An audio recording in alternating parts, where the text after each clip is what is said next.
Okay, let's go.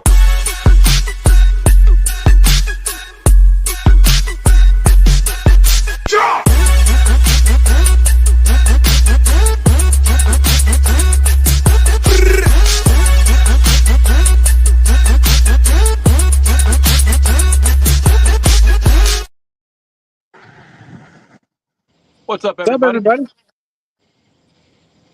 Sorry, we're Welcome running back a little late. It's just a little. our typical Saturday night chaos. Exactly.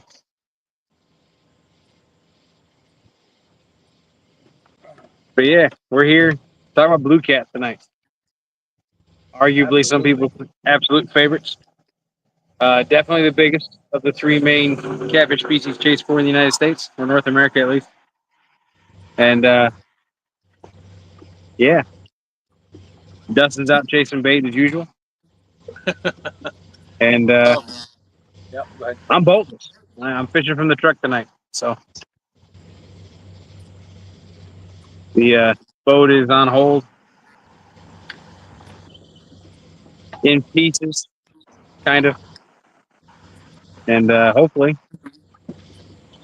we'll get it fixed soon. So for now, we're just out fishing. Should be a good time. Well, yeah, we are fishing. I'm fishing for bait right now. I got my my neighbor that fishes with me sometimes. He's out here with his son. He's right there. So they're trying to get bait as well. They've been out here for a couple of hours trying to get bait. Oh wow, okay. They've got 3 small shad and they've caught 2 gar so far in their gill net. That's not fun. One bigger than the second one bigger than the first. That's crazy. So I'm going to drop my gill net one more time across the entrance to this little pit because I'm seeing marks, but I'm going to turn my light back around because I can't see nothing when that light's that way. Yeah, I got it. What's up, Stampy? Stampy.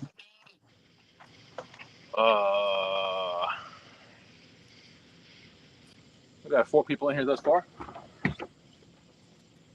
All right, I'll turn my camera around so y'all can see what I'm doing, but it's going to be kind of maybe I'll shed some light on the subject.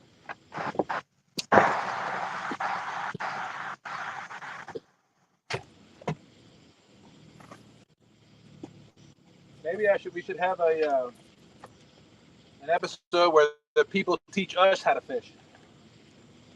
Hey man, some days it'd be like that.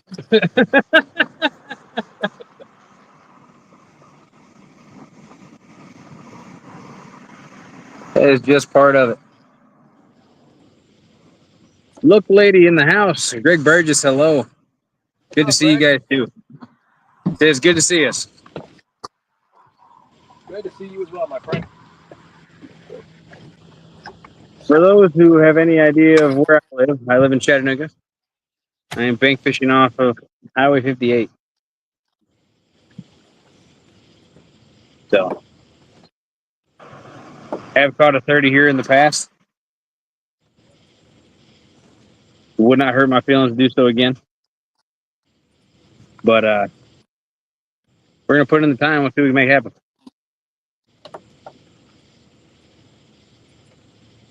New horizons above and beyond. Welcome in. Hey, what's going on?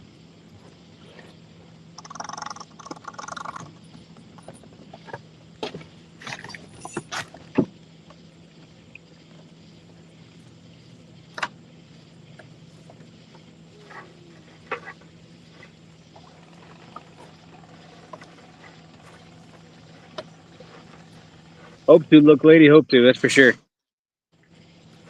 Definitely been slow lately. At least for me.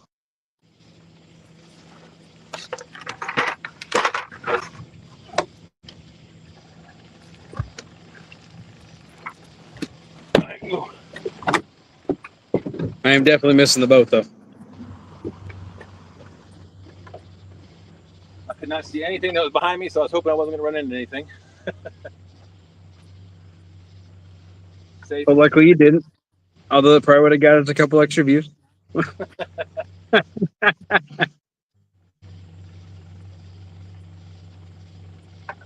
So there's my gill net. You can see the buoy, white buoy, and then I've got some orange buoy markers on the top float part of the gill net. And then there's the other buoy that keeps the end. I've got a brick on one end for the bottom, or I got a brick on the bottom on both sides. That's kind of loud. On my end. And then I put bumpers for the boat for the guardrail protectors. Yeah. Since they're very buoyant. I got you. I put those on the upper end, so it keeps the brick keeps the bottom part of the net down, and the bumper keeps the top part of the net up, so it spreads it out. I got you. I'll tell you, the very first time that Sean and I ever dropped this gill net, we had no idea what we were doing. We had no weights, no buoys, nothing. I thought that the weighted line was gonna make it sink. It did not. We went back to it, and it was all just a big jumbled mess. So, oh wow, we were able to get a hold of Stan. The next time we went out, and he came out and showed us how to set up the gill net. He's like, "Where's your weights at?" I'm like, "What weights? What are you talking about? The line's weighted." It's like, "Yeah." Is the road noise bad on my end? Well, whenever a car passes by, it is. Yeah. I will see if I can adjust it.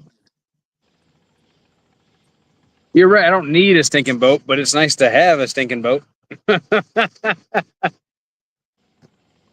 Let me see what I can figure out about this. Appreciate that, lady. Let me go ahead and send the link to Rhonda so that when she does, if she is able to come in, hopefully she can come up and chat for us. Sure. Wouldn't hurt my feelings any. Give me just a minute. I'm gonna move the truck up a little bit. Yep. And I'll be right back. Hold the camera in and see if I can put the phone in a spot where I can see the rods without getting all the road noise. Actually, hold on a minute. I think I can back the truck up and put it in the windshield. Nah. Let me fold the mirrors in.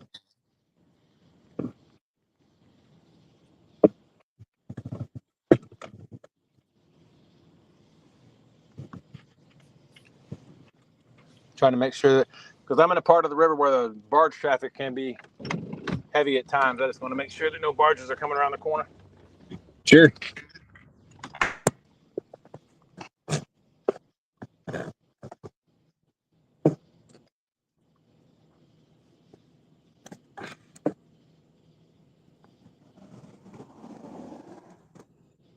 What the heck?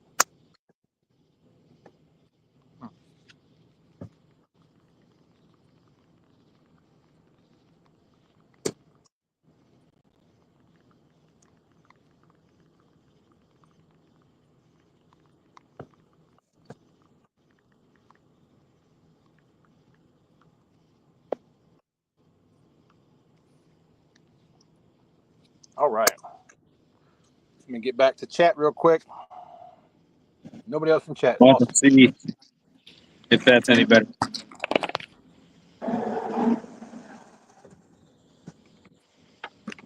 I'm guessing that's good. Let me.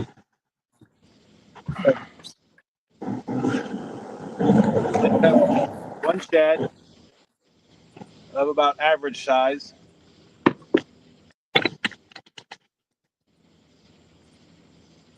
So I'll try to make him into 2 or 3 baits, but if I don't get anything in this next haul,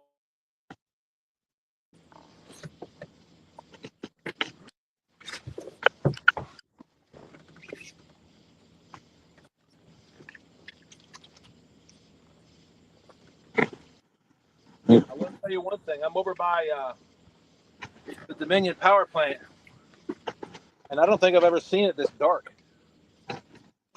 Oh yeah. Like all the lights on the power plant are off. Weird. Gotcha. Well, let me know if that audio is any better now.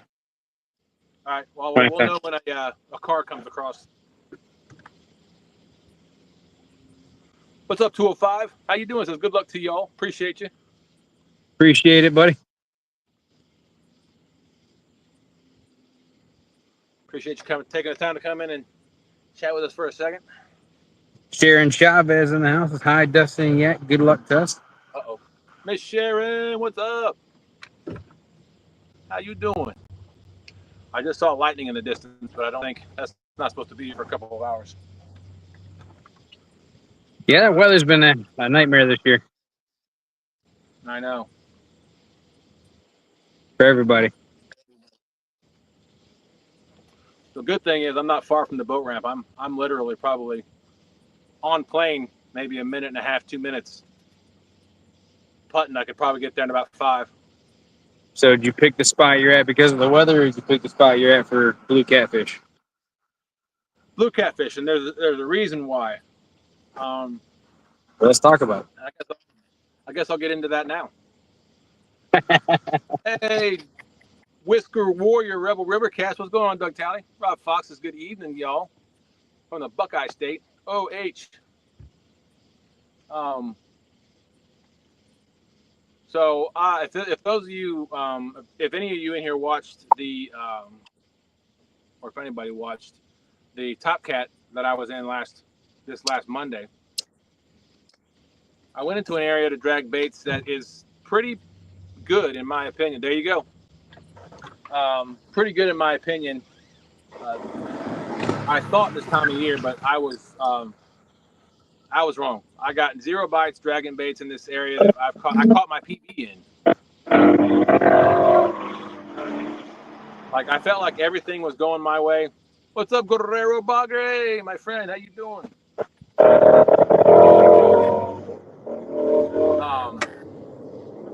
But I was in an area that I thought was going to be good because I was. Hey, I'm going to mute you real quick, Yak. All right. You should be good. Never mind. Whenever a car goes over, it's kind of loud. Well, unfortunately, due to the limited bank fishing spots, I'm pretty much stuck on a highway. Oh, no, I get it. I totally get it. There's Lance McCougot. Says, hello, everyone. Listening while getting ready for bed. What's up, Lance? Thanks for coming in, brother. But anyway, Top Cat. I went to that location because it was right at dusk. You know, the hour before dusk, hour after dusk type thing. The water was a little bit up. It wasn't as dirty. I saw some bait fish jumping at the entrance of the pit that I was in. All the signs pointed to a good night. But what I've learned since after that failure, I did some research and I looked at some things. I should have known this already. But catfish, their most active water temperatures are 75 to 85 degrees, or 65 to 85 degrees, something like that. Okay.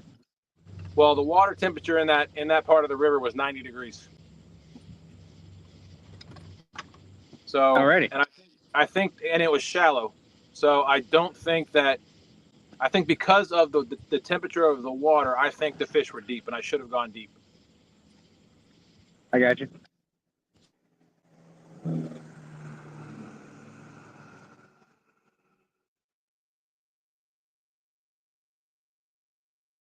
Rob, welcome in. If I missed you, I'm sorry. Let's see. Rebel River Cats is in here. Uh-oh. We lost Dustin. Hopefully he'll be back in a minute. Ah, there he is. All right, sorry Welcome about back, that. sir. All good. I got a phone call. Lance said, I watched the weigh-in for the Mississippi River Monsters Catfish Tournament. Creo, Tank, and Danny Stone made the top 25 today. That's awesome. They'll be fishing for $100,000 tomorrow. That's awesome. Wow. I mean, it doesn't surprise me, you know, with Creo being part of that team. or actually all 3 of them. But that's sweet. But anyway, the pit I'm in right, or the water I'm sitting in right here is also 90 degrees, the surface temperature. So I'm going to pull my gill net up this last time and hopefully have at least 1 mate, maybe 2 more shad in it. Can always hope. And then I'm going to go to some deep water where I think the fish are hunkered down because of this heat. I got you. Well, I am doing the opposite. I'm hugging the bank. Part of it's due to the limitation of being boatless, but I'm hoping they'll come shallow. But we'll see.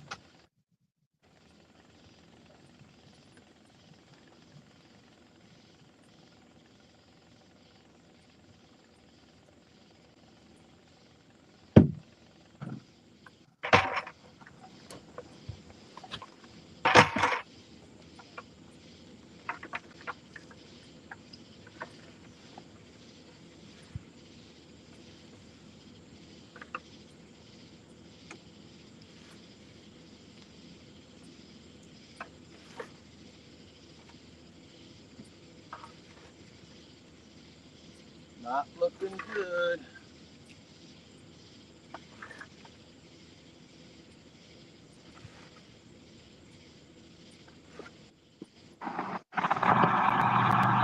Apparently, I stabbed a hole in my styrofoam cup, so now I have a cup holder full of Mountain Dew.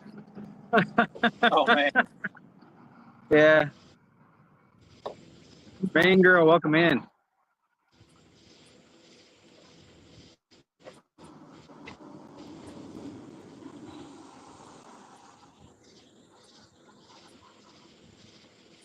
Son of a gun.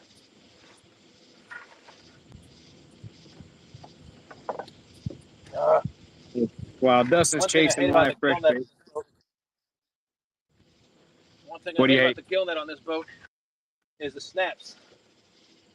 The net gets caught in the snaps and the cleats every single time I do this. Ah,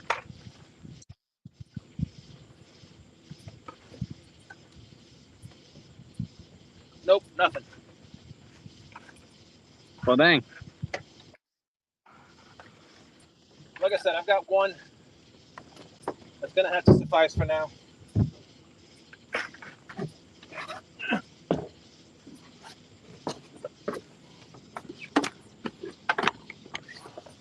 But yeah, I was unable to fish last Saturday, obviously. And you guys are fishing that tournament.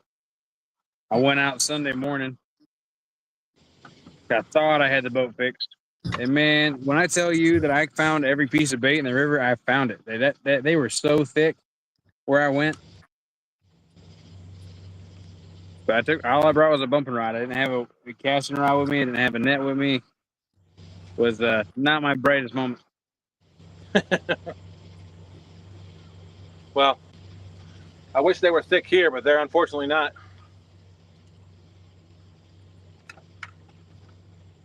I'll go see if my neighbor caught anything. Hey, maiden girl, what's going on? Thanks for coming in. Glad to see you. Yeah, I'll go check out Maiden Girl's channel. She's got an awesome channel. She does a great job helping everybody out. Love being a part of that. Not as part of that as much as I want to be, but I really enjoy and appreciate what she does for the YouTube community as a whole.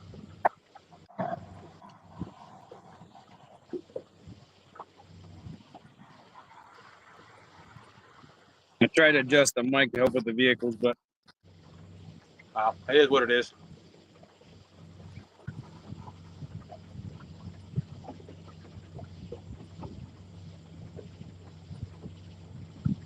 it should quieten it down as the night goes on. Yeah.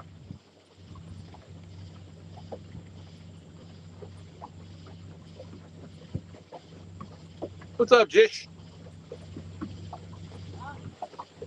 Oh crap! Hold on.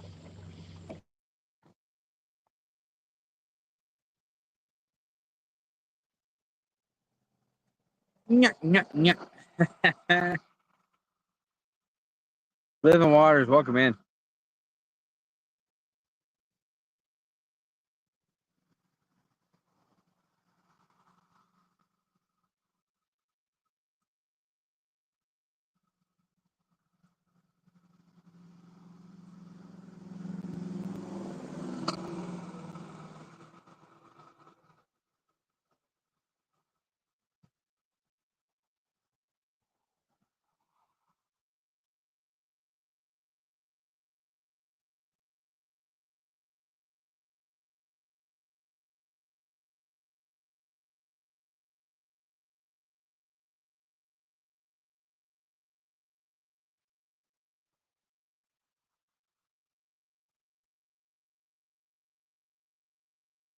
Yes, you do. Everybody should be going fishing while they can.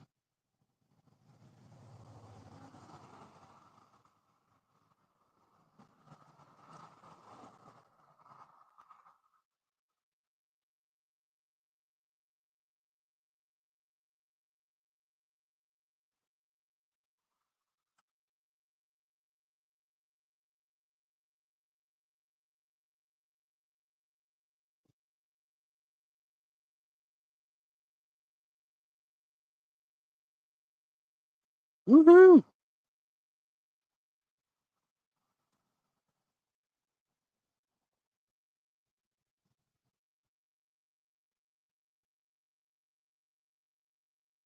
We all appreciate you guys doing the thumbs up in the comments stuff, talking to us, hanging out with us. Like I said, this particular show, Dustin and I were hoping to teach people more than anything else, but it's a good time either way.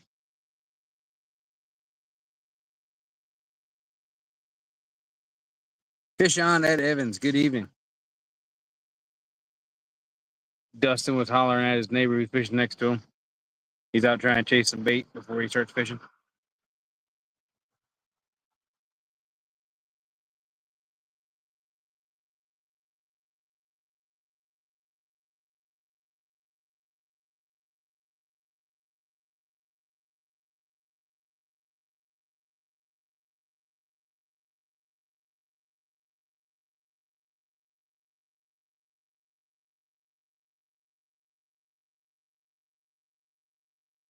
Rebel River, we'll have to ask him when he gets back. I know he's close to the boat ramp. That's about all I know. I want to say he said he's fishing close to the same spot he fished for Top Cat this past week. He found out the fish were deeper rather than shallow, so he's targeting deeper water tonight.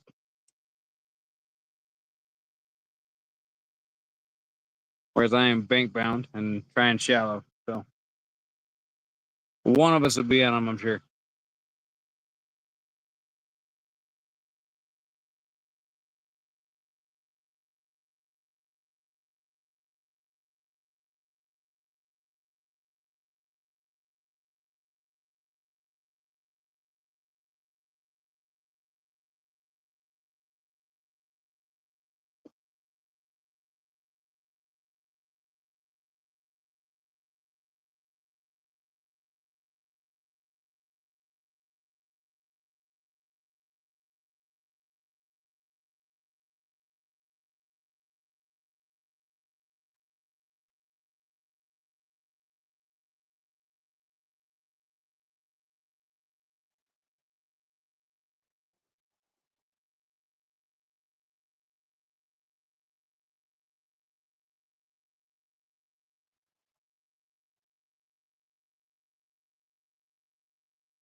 But yeah, I'll be ordering boat parts tomorrow. I gotta order a new fuel pump, carburetor gasket, carburetor airbox gasket, both.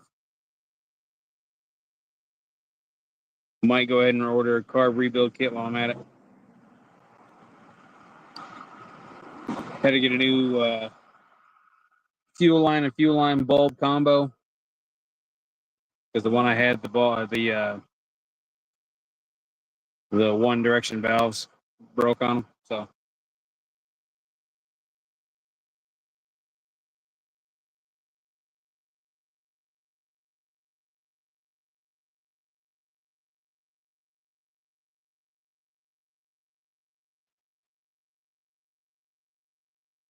Hopefully that'll fix everything. Yeah, well, you know what they say about boats, they're just money pits.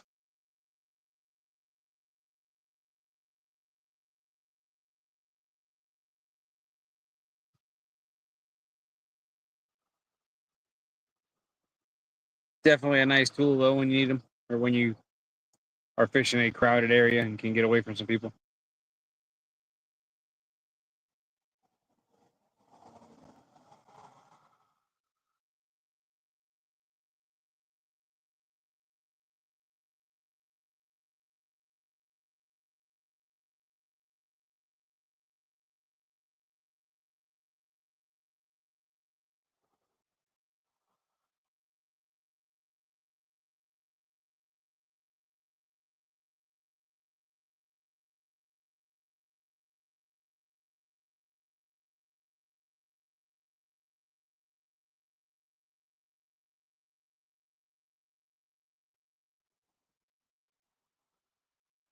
But hopefully we'll get a fish on tonight.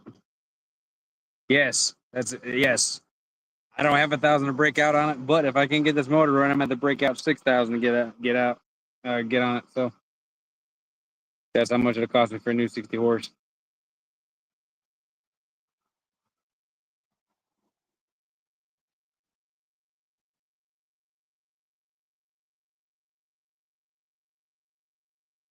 Unless I can find another used 2-stroke, but I'd much rather. I'm gonna spend thousands of dollars on a motor. I'd much rather consider a 4-stroke at that point. Man, the kayak I had was a money pit. You're always changing something on it, whether something's breaking or whether you want to upgrade something or add any of the rod holder or whatever. It's always something.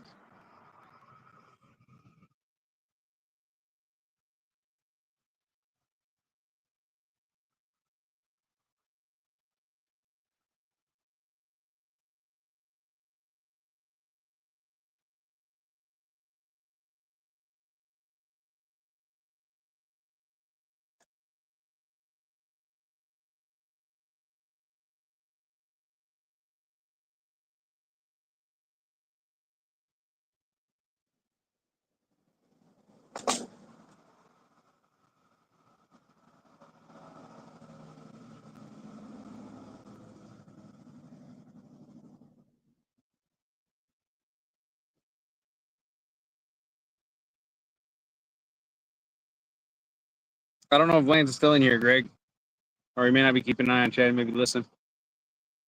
If you're there, Lance, Greg's want to know how you got to see the weigh-in with Creole and them.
Thank you, Miss Sharon.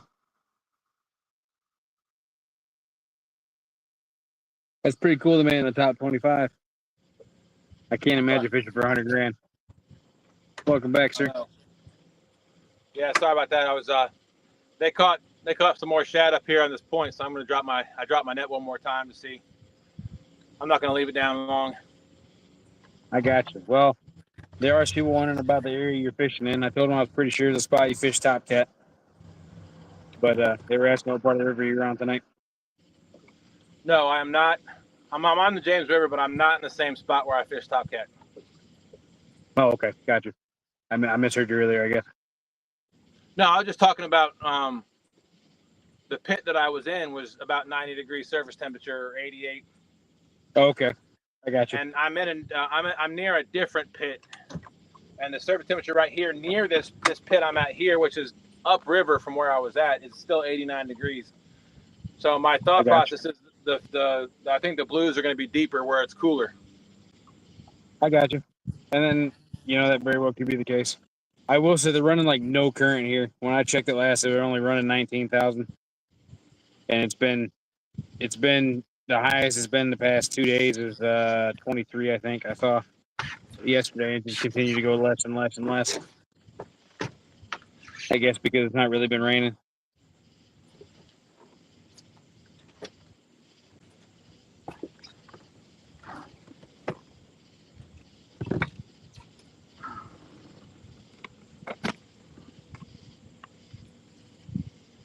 Greg, silly chat. Appreciate you, Miss Sharon. Greg Brady said, Dustin, I know what you mean, brother. I have a 17-foot Carolina skiff, deep V, trying to get ready to hit the water. I know somebody asked me, Ed Evans, I didn't get to say hi. Hello. I know somebody asked me during Top Cat, oh, that was you, how I keep my boat running. Yeah. And all I can say is luck. Like, I don't. Right. I've changed my oil. I've changed my lower unit fluid, or lower gear fluid. But it was forever since I'd done that last. And when I pulled, like I did that on the show, one of my SNL shows before my last one, and it was black. Like the lower gear unit oil was black. I think it had been 2.5 years because I put it away at storage and I don't see it again until I pick it up and take it fishing again. Yeah, that's one thing I need to do on mine at some point. Crappie Day, Darren, welcome in. What's up, Darren? But yeah, I was telling him I got to order a bunch of parts tomorrow. Hopefully I'll have it running next weekend.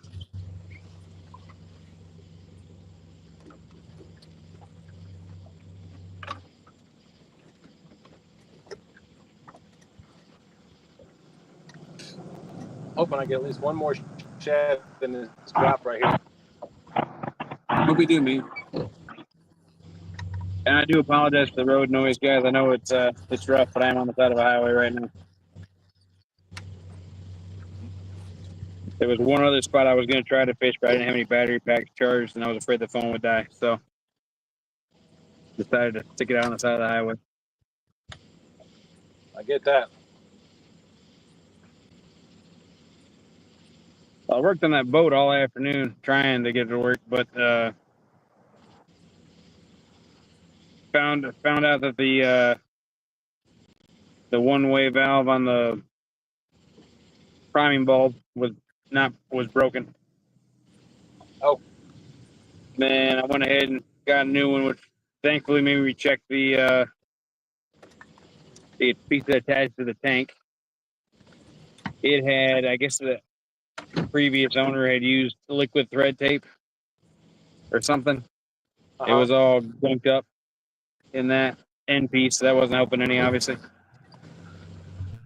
But then when I was trying to make the other one work to find out about the priming bulb, I guess I forced too much gas through the fuel pump and busted the diaphragm in it. Oops. So then it wouldn't run and stay on because it was losing prime while it was running. So, yeah, you know, you live and you learn. That you do.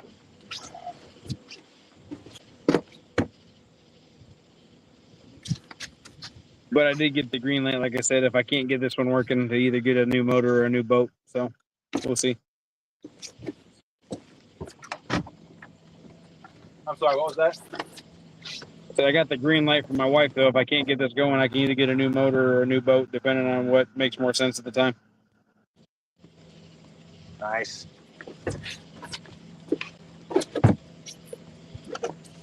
It's nice and it's bittersweet, right? Because I actually got this boat finally to the spot where I pretty much like it. There was a couple more things I want to get for it. and a little more work I want to do on like the floor and storage space spots, but I pretty much got it where I want it. But at the same time, I wouldn't necessarily be opposed to having maybe a 20-foot boat instead of a 16-foot boat. Yeah, my boat's 18 and a half, so kind of right there in the middle.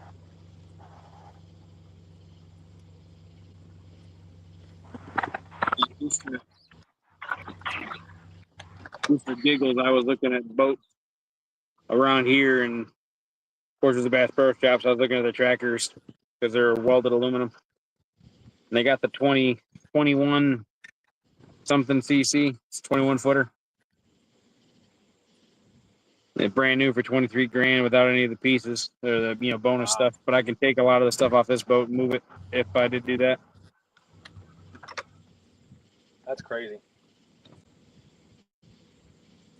And then I know I compare everything to what I paid for my boat, and I know that's not fair because my boat's it's an entry level family boat. It's not really it's not even a fishing boat. Right. It doesn't have any of the bells and whistles, but it has a 90 horsepower 4-stroke Mercury, and it's comfortable. So it's got everything that I need for fishing since I've modified it. And I only paid $15,000 for it, and it was a 2015 when I bought it. Oh, something got in my net. Hope it's not a gar. It was a 2015 when I got it. It was 3 years old, so I paid 15 grand for it, even for a 3-year-old boat, basically brand new. Nice. Yeah, I got until this weekend anyway. I got less than $5 grand in it still on our boat. So.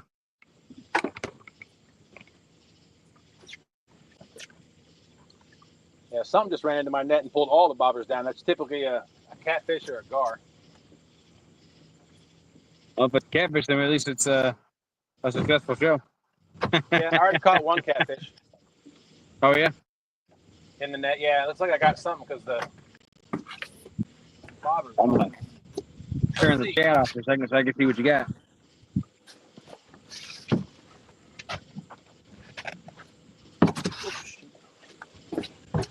My volume's down. Yep, I was having a hard time hearing you. I left my headset in my truck again.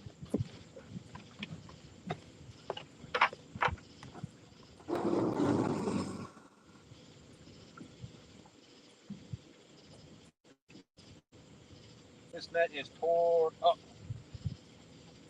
Probably time for a new one, but I'm still catching shad in it, so I don't see the point of buying a new one if I'm still catching shad in this one. Yeah, I had to throw away my last 2 cast nets because I didn't feel like fixing the braille lines. It's not worth fixing, in my opinion. I didn't pay a lot for them, so I do need to get another one though. Yeah, Austin tore up by accident. I mean, he didn't have to buy me a new one, but he did. My old cast net. Yeah. And he bought me a 10-footer. Oh, geez. And that thing is heavy. Well, yeah, because they're measured by radius, right? So that's a 20-foot net. Yeah, and it's hard to throw. It's hard to open, especially on this boat. Yeah, I can only imagine, man.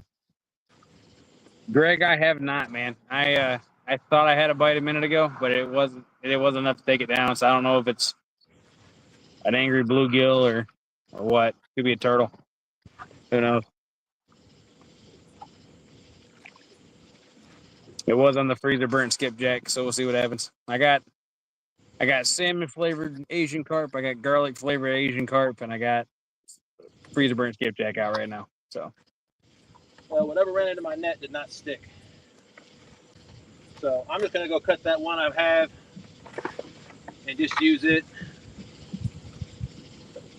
I have a funny feeling I might be leaving the water early tonight just because of this storm that's possibly rolling in around 1:30. obviously, we both agree that safety is more important than anything else. Fishing is just the fun part afterwards. So I get it. Absolutely.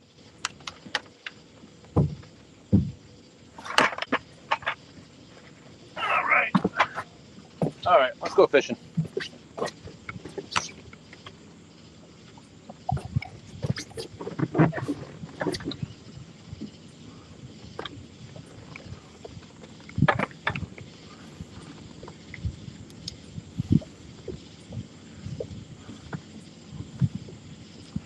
Yeah, the storm. I'm seeing lightning in the far. It could be heat lightning too.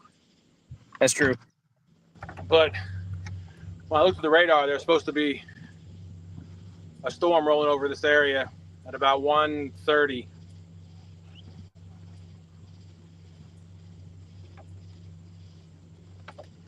Whoa, hello. Rebel River. I may end up having to call it sooner. I just saw a big flash of lightning above me.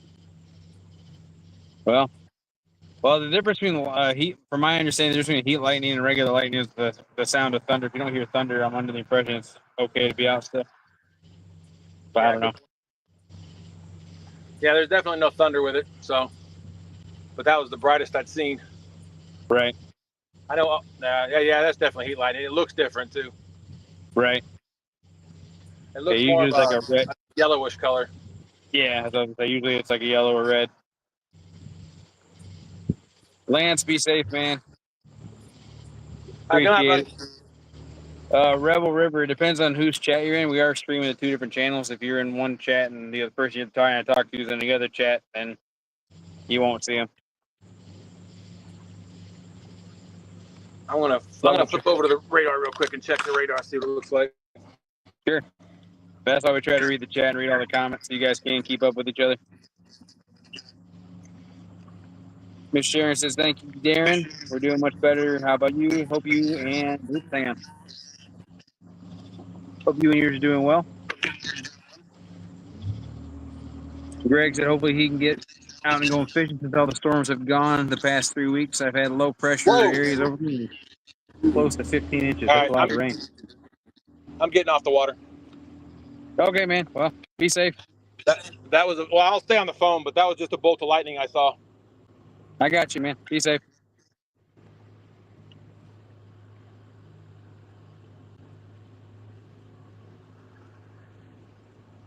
I know that was probably north of here, but I'm not taking any chances. I don't blame you.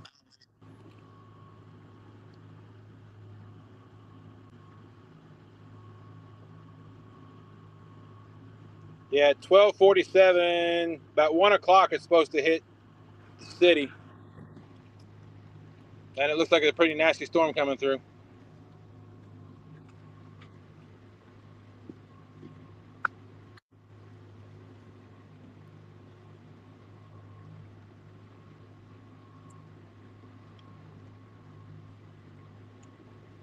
Well, at least I can do is I can read chat, so. Sure. Up to you. No, absolutely.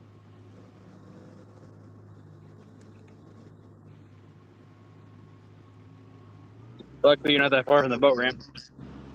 Yep, I mean, there it is right there if y'all can see it. See all those lights? I cannot, but I'll take your word for it. Hold on a second.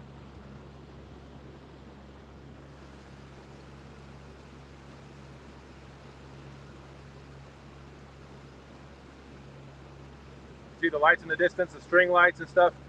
Oh, yeah. Yeah, that's the boat ramp. Gotcha.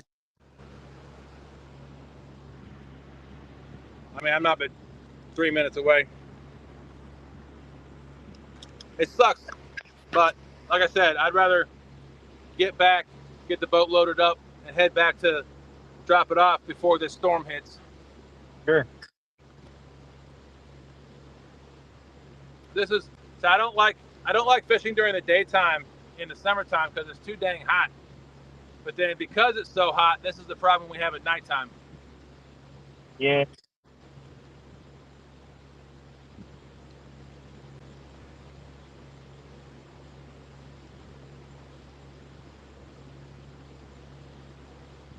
If anybody is familiar with Stan's sturgeon story, this spot I'm in right now is where it caught it.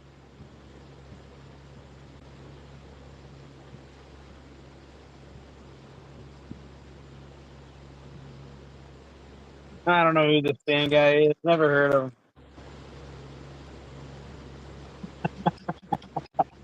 I really bad wanted to fish this spot because where I'm going over now is about 40 feet deep.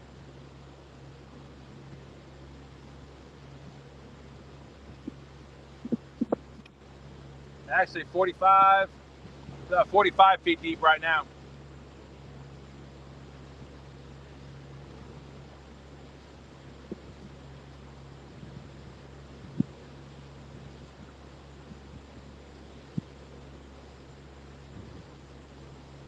Dang it. I so bad wanted to come out and fish tonight. Son of a gun. Well, part of it.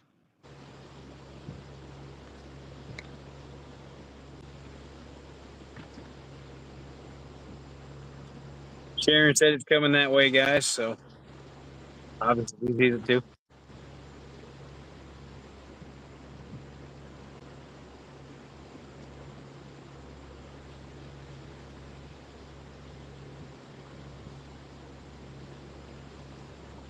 Maybe one of these nights on the show we'll have a nice, clear, starry sky where we'll actually catch fish, not have any problem with bait, and have a wonderful night. I could be wrong, but I'm not sure we would. I'm not sure we could handle that. I mean, maybe I'm wrong, but I don't know if I know what to do with that.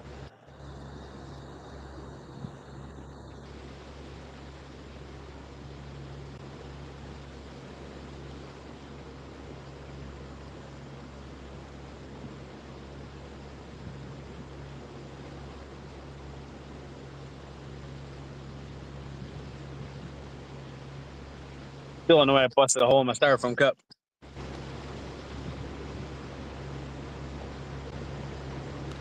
Absolutely, Greg. There is always a next time. Well, hopefully there's always a next time.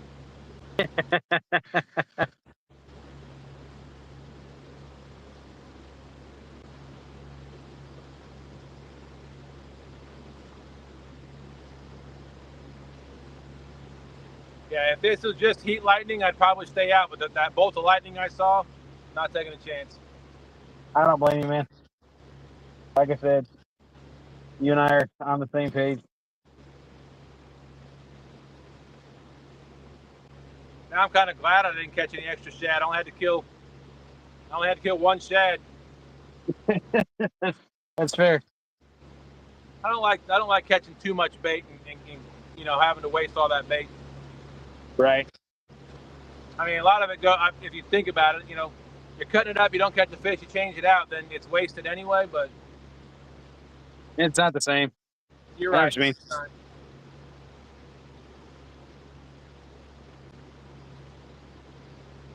Greg said he's glad he found your new show. Me too. I always love having Greg in the chat, especially on Snaggin Night Live when he was in there. So I'm glad he's able to join us on this show too. Me too.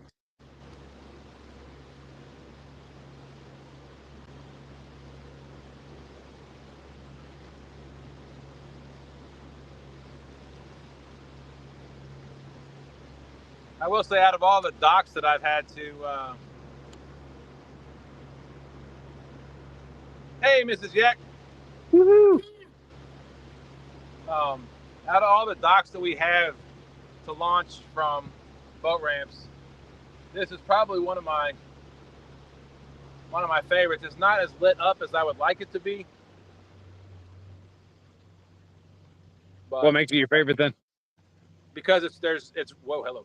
It's really wide, and there's 3 docks in this one dock, and they're very shallow ramps. So they're not, and you can fit 2 boats on each ramp, so that you can launch 6 boats at a time from this dock, from this boat ramp. I got you. That's kind of like Chester Frost. They fixed it recently, so it can launch. It's got 2 docks. You can launch 3, which is pretty nice because it used to be you can only launch like 2 tops. I'll tell you the one. Sorry, go ahead. I say it's helped out that area a lot. Yeah, absolutely. I've been there. I will tell you the one thing I don't like about this dock is that right there. Hang on a sec. Why is that? Why that spot? Because it's a a place called the Lily Pad. It's a restaurant. Ah. I don't know if you can see. You probably can't. I'm gonna go slowly out here, but right in that area right there, there's big yachts that come up in that area. There's a lot of big boats. There's a big boats and big yachts, and so there's a lot of boat traffic here now, which has killed the fishing in this area. Gotcha. Boats constantly coming in and out. Bunch of noise from they had a live band tonight. So people used to fish this area all the time when there wasn't all this going on, but it's I think it's definitely it's changed the fishing in this area. Sure.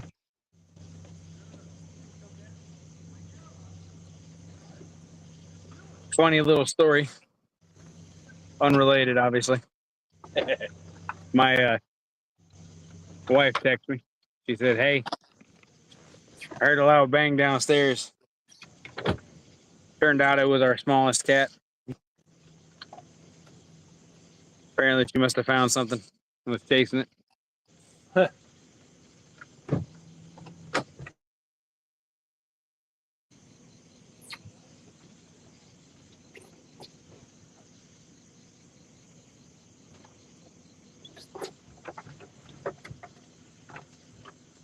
Part of life, though, man. That's what happens when you got kids and fur babies and all that good stuff. There's always some sort of excitement at the house.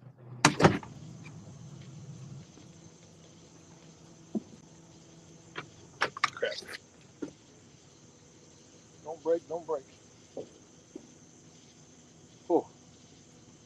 One of my lines on my outside rod got stuck on, or got caught on the post.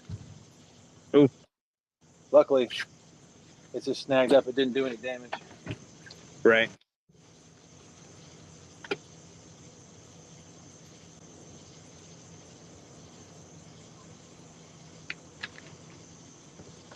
Oh, come on.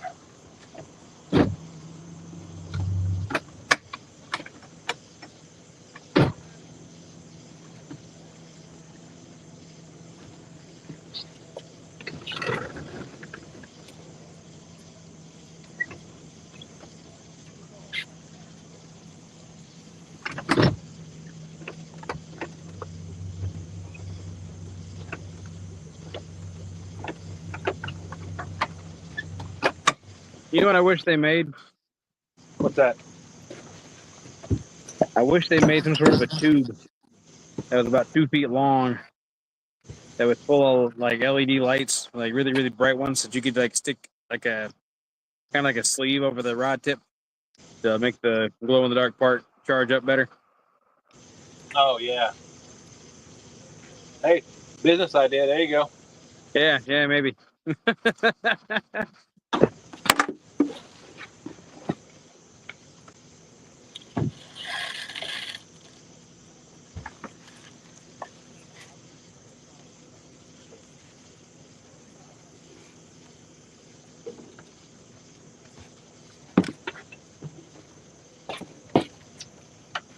One nice thing about these FOA rods, the tips really do glow pretty bright when you get them charged up. If you're into that kind of thing. Yep.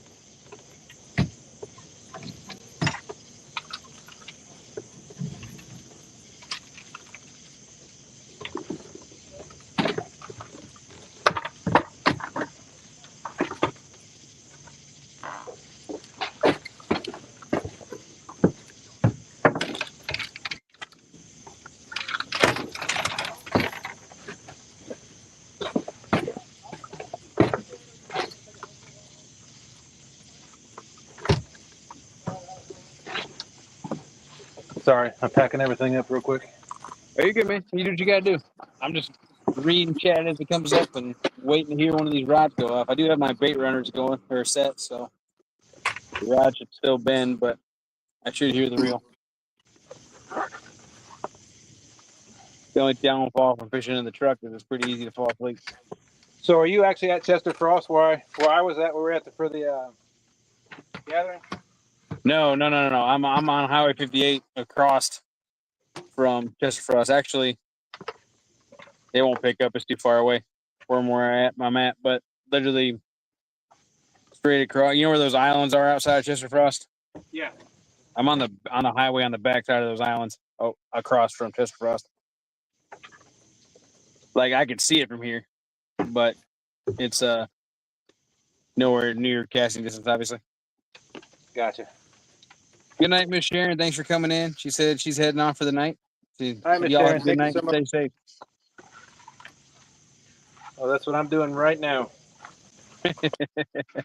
Staying safe. As much as I don't want to get off the water, I don't think it's a good idea for me to stay.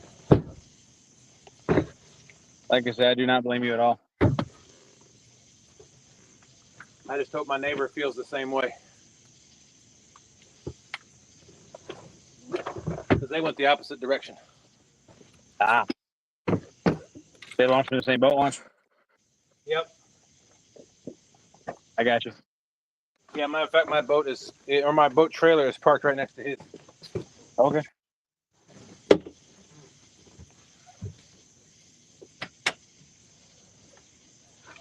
Oh, hello. Yes, I am going to keep fishing. I am here until 2 a.m. Whether it rains or not. It's not supposed to rain, but if it did, I'm fishing from the trucks. Yeah, I checked your radar as well. There was no rain in your area. Yeah.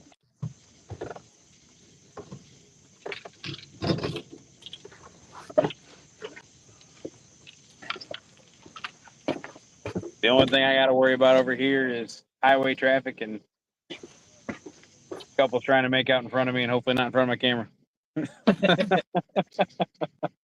Sounds like one of the boat ramps where I fish. Well, like I said, this isn't a boat ramp; it's just a highway pull-off, but it's got water access. I fished here before with Travis Young. He came out and fished with me and Mrs. Yak and Baby Yak, and we caught a 32-pounder. I felt so bad. He was up here and he wanted to catch a PB. He finally broke it, so I don't feel as bad now. But at the time, he hadn't broke 16 pounds or something like that. It was fairly small, and we were fishing. And Josie was over there playing with him, so he was, she was still really little, so he had her in his lap talking to her and playing with her, and his rod went off, and he told me to reel it in. It was a 32-pound Bluecat. Oh. Which would have been his PB at the time. You sound like you've been hanging around Daryl for too long. Why's that? Because that's the same story that he tells about Woody. He was a 100-pounder. He said him and Woody were fishing, and he was doing something, and I think he was reeling in another fish, and he told Woody to grab the line when it went down, and Woody reeled in that 100-pounder. Should have been his, he said. Well, yeah, Greg, I am on the bank. Like I said, I'm sitting on the side of the highway in the truck.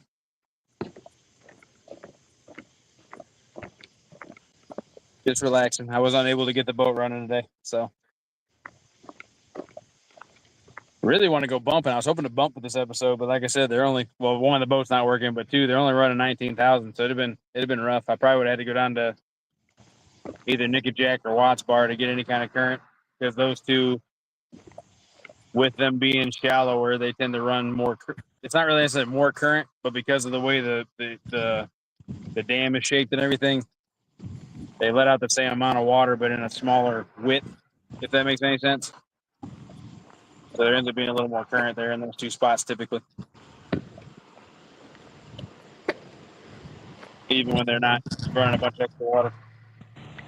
They're just naturally a little faster, which is more conducive to bumping.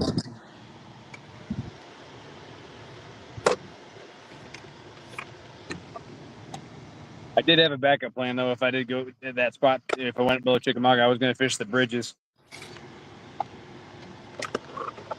And one of these nights, I hope to actually fish downtown with the city backdrop, because it's one of my favorite spots at night. But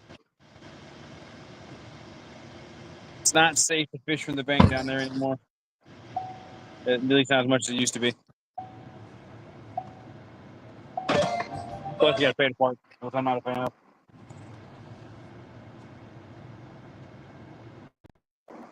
Come on, kitty kitty.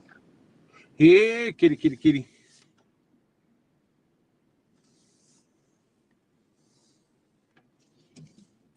One thing I wish they do different at this boat ramp, well, all the boat ramps that we use, is put lights out here.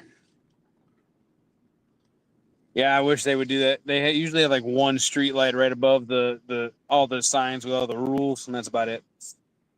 And not even all of them have that.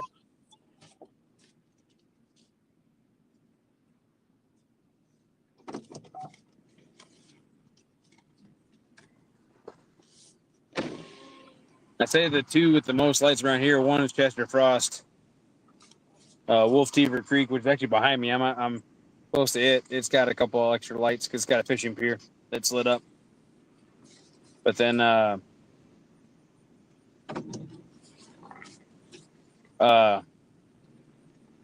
what is it called? Not Shell Mountain. That's the campground one over there. But the one that's actually below Nickajack Dam. That one's quite lit up quite well. It's kind of a weird launch though. You technically can launch two boats, but if one person really can't drive that well, really can only do one. But it doesn't have a dock. You got the boat ramp, and rather than having a dock that floats with the water, they have like a concrete wall that has cleats on it that go along the side of the boat ramp. Yep. So like, it's not really, you can tie to it, but you're not really, there's no bumper rails or anything like that. And if anything, you end up putting your keel up on top of it. You know what I mean? Which is fine for an aluminum boat, but I don't know how the guys that use the fiberglass boats feel comfortable using that launch. Unless they got some sort of keel guard put on, or I say keel, and it's not a keel on a kayak, but you know what I'm saying? Or not a keel on a regular boat, the bow of the boat. Well, no, I could be wrong. Is it still called a keel on a regular boat? Yeah. Okay. Yeah, if they reinforce the keel, I guess it'd probably be okay.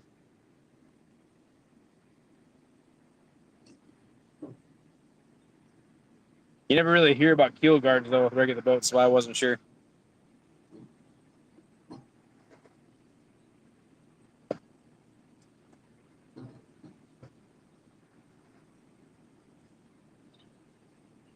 Fishing with Jeff Beals in here. Welcome in. What's up, Jeff?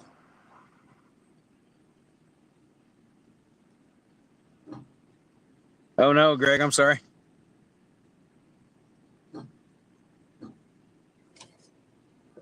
He has to bank fish because 3 years ago, Hurricane Ida took care of his boat, looks like, or sounds like, if I'm reading this right. All right, Team FOA. Go ahead, sorry. I'm going to get out and put my boat on my trailer. I'll be right back. All right. Jeff, Team FOA is struggling tonight. Weather is forced dusting off the water. He's currently loading his boat up now because of thunder and lightning. Possible there's definitely a storm coming in. Supposed to come in a little bit later, but he's getting the lightning early, so he's just being safe, trying to get his boat put away and stored before the major part of it hits. And I'm boatless tonight, so I am doing what I can. I was not prepared to fish from the bank. I was hoping to get the boat running. I worked on it all day. But I had no way to charge my phone unless I kept it plugged into the truck. So I'm sitting in the passenger seat with the rods about 6 feet away from the door and fishing on the side of the highway.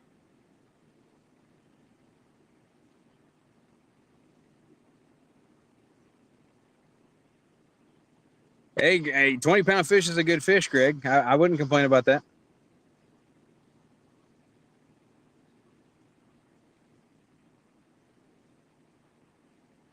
Yeah, no, we definitely agree, Jeff. I'm glad he's being safe. I know all the FOA team feels that way. Safety is number one.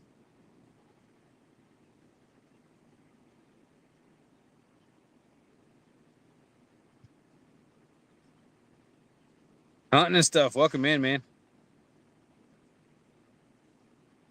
Dustin will be right back. He's out loading the boat on the trailer right now. And he's gonna hop in and read chat and discuss Bluecats still while he's taking his boat, putting it away. That is the subject for tonight is Bluecats. We did flatheads last episode, and then last week we took a break because everybody that was supposed to fish was going to be fishing that tournament, which is run at the same time. So we took that week off because most of the team FOA was fishing in that tournament. The bite is slow, man. I've had one nibble, I think, but it might have been a turtle. And Dustin's been forced off the water. So, yeah, it's been slow. It's weird right now, man. It's been so hot, and there's not been any rain. So the surface temp's really high. So we're not, neither Dustin and I are 100% sure. The fish could be really deep in cooler water, or they could be running shallower at just at night. I'm leaning on hopefully the shallower part, but we'll have to see. No, my boat's not running at all right now, man.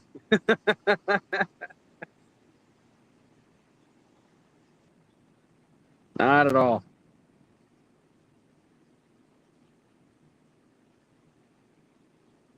Got to replace the fuel pump because I blew a hole in the diaphragm on it. I got to order that tomorrow. I had to order a new priming bulb because the valve in it broke. The check valve in it broke.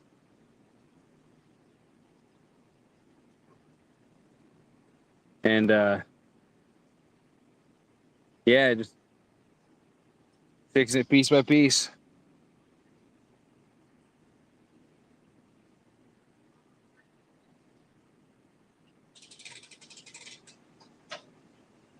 Nice. 97 pounds is huge, man. I can't. I'm looking forward to catching something over 60 someday. My current is 56. My wife's a 78.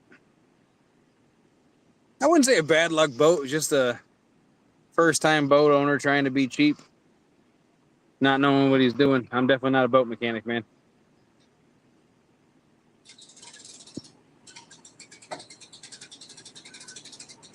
We'll figure it out, though. If not, I'll be getting the wife already, Mrs. Yak already gave me permission to either get a new motor or a new boat if this one doesn't get fixed fairly soon. So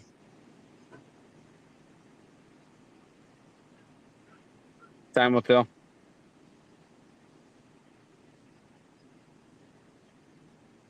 See, I'm hit or miss with the outboard part or the new outboard, man, because I have a 2-stroke currently. Yeah, I'm on the bank tonight. But the issue with 4-strokes is they're heavier, man. So I have a 60 currently, and I wouldn't necessarily mind going up to a 75, but it adds a lot more weight, and I'm not a fan of that per se. I already had to shift all the weight forward on it to be able to get on plane currently. I can do a couple more things to shift the weight a little more, but plus with it being a 4-stroke, going from a 2-stroke to 4-stroke, I got more pieces I got to worry about that could break or have to be installed correctly, and that's a whole nother learning curve. So I don't know. We'll have to see what happens. Just for giggles, I've been looking at various companies and various boats. I don't really want a boat payment, but if I did do one, I'd probably go ahead and get something a little more decked out. If I do buy another, I'm definitely getting a 24-volt trolling motor, at least.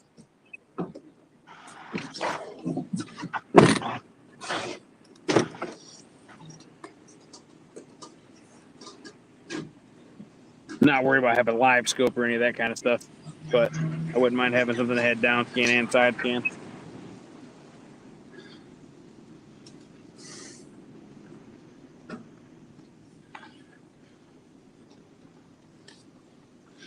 Yeah, I'm going to get my next radar is going to have side scan on it because I don't have it on mine now.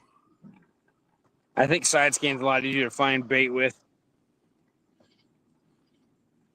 I also think, especially well, you've been down here and you fished in the gorge. I mean, when you're scanning bluff walls and stuff to figure out where all the trees and stuff are at, way easier when you don't have to put the boat that close to it. Absolutely. That was one thing I did enjoy when I had it on the kayak. Not that downscan doesn't have its purposes. I think it does better for figuring out what actually is under the boat or how the bottom composition is versus chirp. But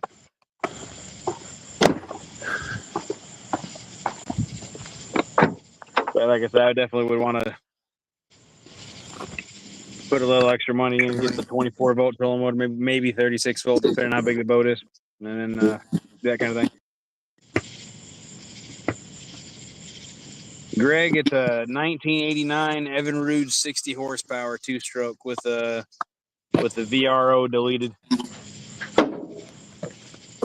because I don't use I got rid of the in-floor tank, so I pre-mix the fuel in a external tank now. So I got rid of the fuel water separator and I got rid of the oil injector in the VRO 2-pump. The only thing I might put back on, I might put an oil water separator back on if I keep struggling with getting water in it. But I think I figured out what was doing that today, so hopefully that won't be an issue anymore either.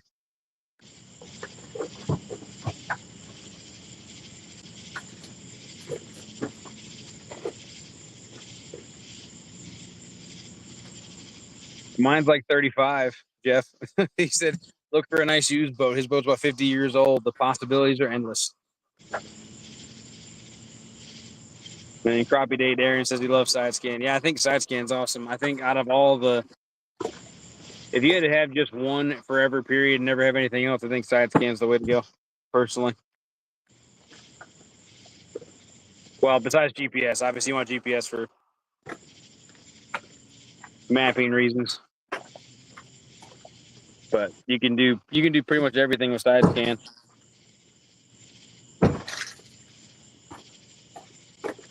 Look at docks for crappie, discern trees and what directions they're sitting.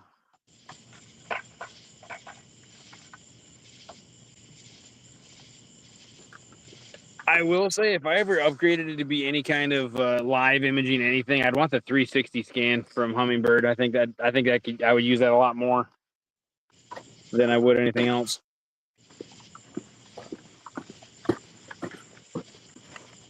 But I don't know if I ever want to put that much money into it. But because I multi-species fish too, or I enjoy multi-species fishing, I think that one would be more useful for me. I'd much rather pursue active fish than try to find one fish where it's sitting and fish it for an hour.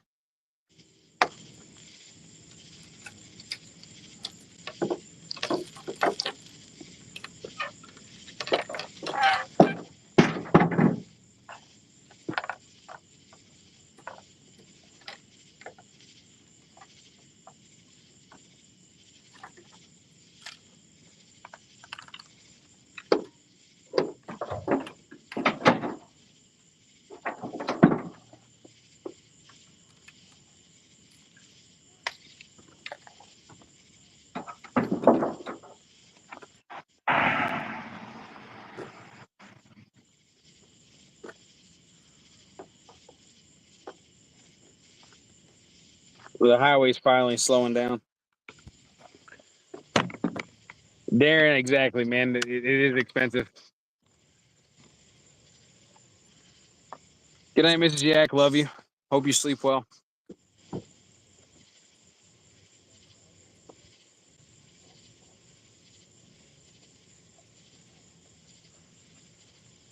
I'm assuming Baby Yak's asleep already, but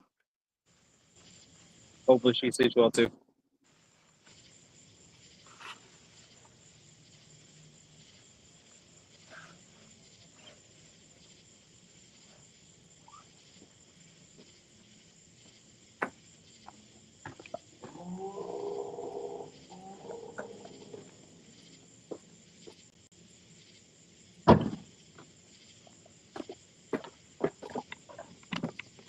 Well, Greg, I don't use ethanol gas. I use 100% pure, so that shouldn't be an issue unless they got it wrong at the gas station.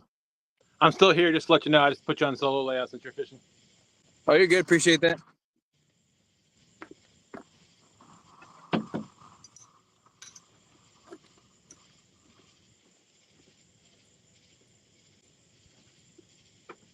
But if I do get this motor running or get a new motor for this boat, we're gonna do a couple more things. I got rid of the casting deck on the front in favor of having more seating, especially for doing the kind of fishing my wife and I like to do, where we sit more at the front and watch the rods in the back. We're trolling. Hang on a second. Big loud car going by. Okay. Oh, another one. So much for the highway getting quieter, right? Yeah,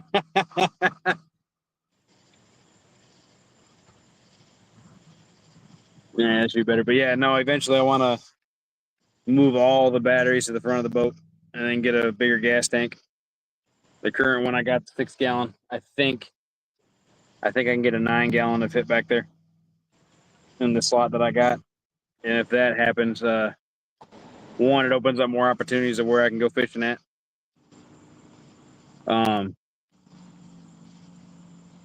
But if that doesn't work, what I might do is get another 6 gallon, put it on the opposite side because the slot's the same size on both sides. Then if I got low, I can just swap.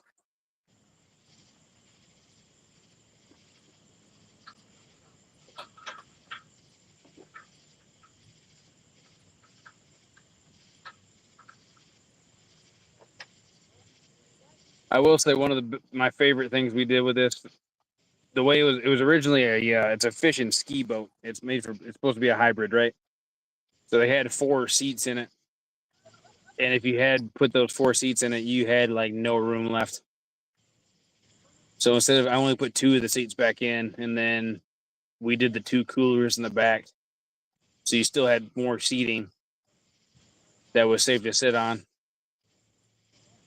Because in Tennessee, you're as long as the coolers, well, unless I'm misinterpreting the rules, obviously, but I'm under the impression that it's safe to use coolers as seats as long as they're actually attached to the floor. So that's been nice. But what I was saying was, like I said, moving all the batteries to the front where I got rid of that casting deck. I definitely want to put a half step in from the main floor to that, what's remaining of what would be the deck on the front. One, to make it safer for going up there to get the trolling motor. But 2, I can store all the rest of the batteries under that half floor. And that would shift the weight a lot more forward. It would plane faster.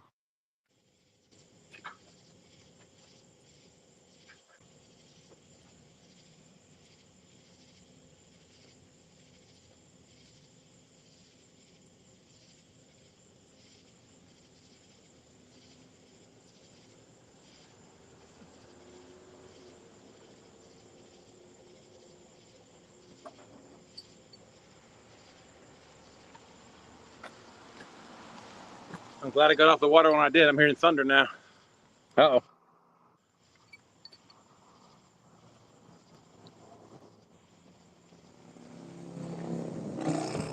Well, Greg, when I had it running a month or so ago, it was like that. It would fire right up almost immediately, and wasn't faster than the boats around me, obviously, and it definitely wasn't quieter, but it was nice. And then all of a sudden, I've had all these issues. But when I took the fuel pump apart today, just out of curiosity, one, it was a pre-built fuel pump. I think it was missing a piece, but because both springs, if I'm under the impression that both springs are supposed to have a little cap that help move the diaphragm back and forth, and there was one missing out of it. And I think that when that happened, the spring on it flew sideways and it punctured a hole in the diaphragm.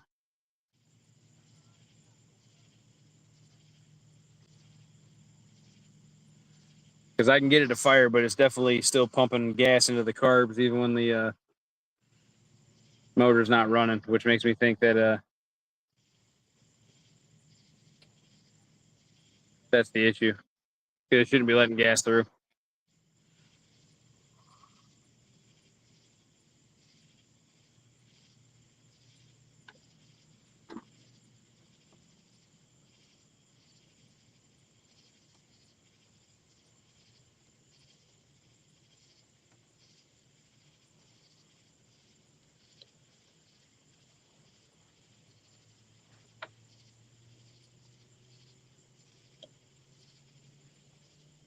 But yeah, I think the next step, like I said, I'm gonna order the parts I know need to be replaced at this point and try to get it going. And if I can't, there's a marina here that it's got a pretty good reputation. I'm gonna try to see what they'll charge to take a look at it. Hopefully, it won't be too much. There's a couple of backyard mechanics here, but obviously they're not insured. So yeah, I'm thinking the marina might be the way to go.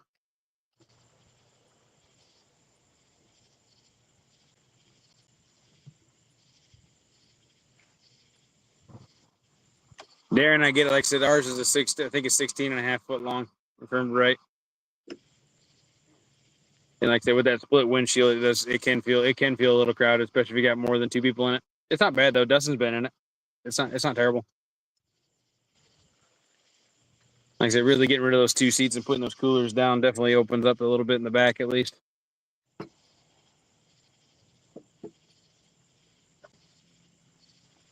But like I said, if I buy another boat, it'll probably be closer to a 20-footer just for the sake of having floor space from my wife and kiddo. Or if I do get another one that's about the same length, I won't do the wind. Well, I say I won't do the windshields. I don't know if I would do the split windshield. At least I might have just a 1 windshield.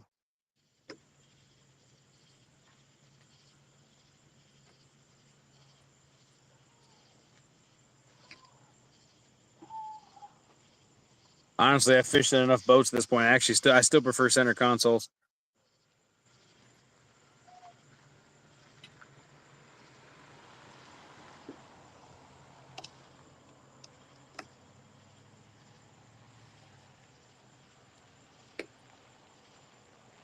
To rephrase, I prefer fishing out of center consoles because I've never owned one, but being able to walk around the thing is nice.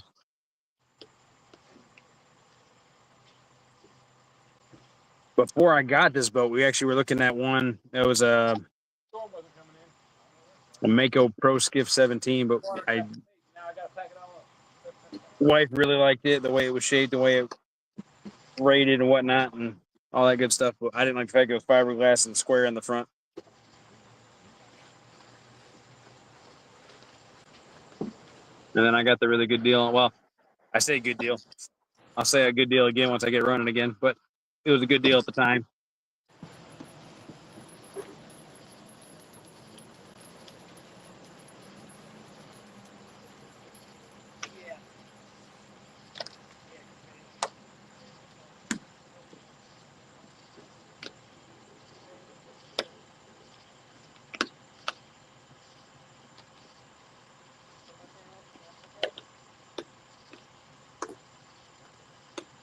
Come on, fish. I'm not picky. Doesn't have to be blue cat.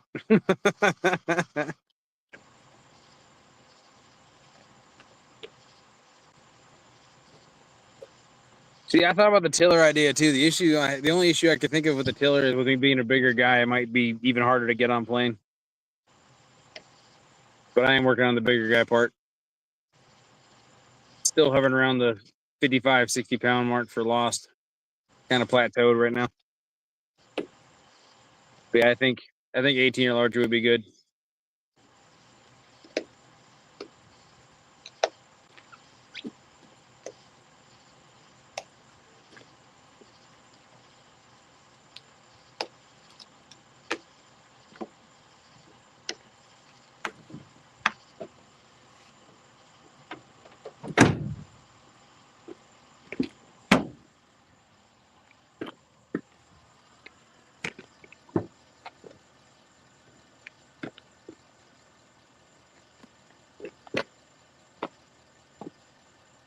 I'm gonna try to make it to 2 o'clock. Show's 10 to 2 Eastern time, so that's the goal anyway. Always the goal. Haven't been very successful on my end as of late, but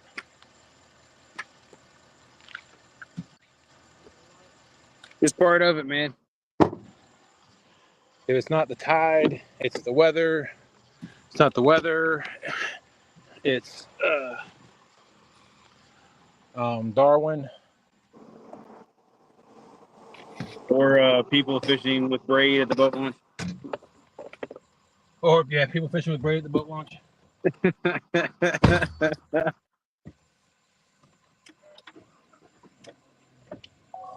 I told Shane I was going to go out with just the trolling motor tonight and drag.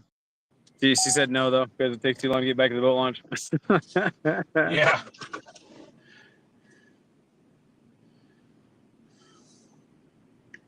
Yeah, like I said, that's what I did with this boat. He said he's looked at some of the batteries and fuel tank more in the front or center located. Yeah, that's what I did with this one. I have 3 batteries on it. 2 of them.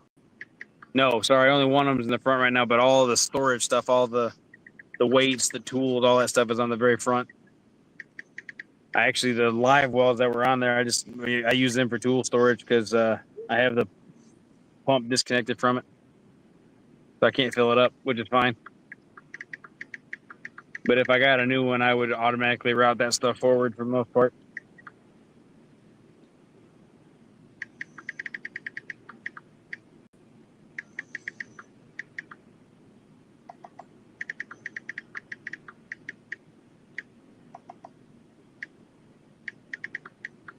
All good, man. All good. You can go back and watch the replay if you want. I think there's been fish on. Wait, is this episode 4 or episode 5? I may not have. It may be episode 5. I may have mistyped that. I'm trying to think. It was you, me, and Chris the first episode. You, Brandon, and I the second episode.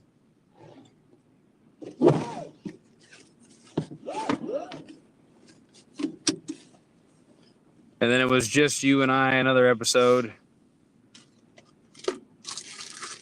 Yeah, this is 5 because the first one was anchor fishing. That was with Chris. Second was dragging. That was with Brandon. Third was suspending, which was with Chris. And he got rained out. He and Telly got rained out. And then it was you and I for flatheads because they got rained out. And then this one. Yeah, this is 5. Yep. My bad. No, you're good, man. I thought about it. I was like, wait a minute.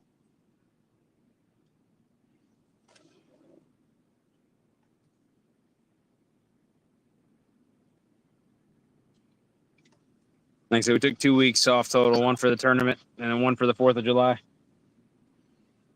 Yeah, we're going to have to take another week off because of the upcoming, I think it's the 9th. Yeah, it's not this coming weekend, but the next one, right? Right, the next LFTL tournament.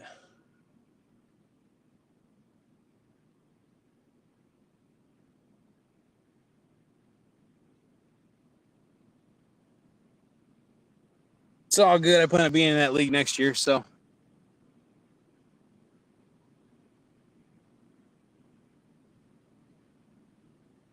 That's the plan anyway. Oh, good. We didn't want to sign up for it this year if we couldn't get the boat going. And at the time we didn't have it going, so we didn't want to. I don't blame you at all. Due to the limited bank fishing opportunities here, we didn't want to try to do anything too major.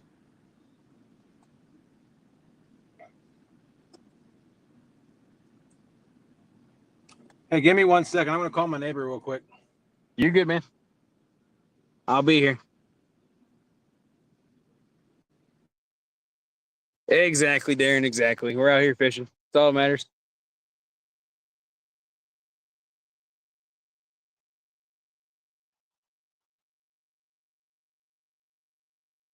If you guys are liking the show, if you want interest in trying any of the FOA gear, you can use TSW10 or Yak 10 to get 10% off at FOAcustomsandgear.com. I know Dustin's a big fan of the casting rods. And obviously he uses the Ancient Mariner reels with his. I know he's a big fan of those and whatnot. We're using the spinning rods tonight. I have both. But I am a big fan of bait runner reels and spinning reels, always have been. And Mrs. Yak can cast them much easier. So if you're interested in those, feel free to check them out.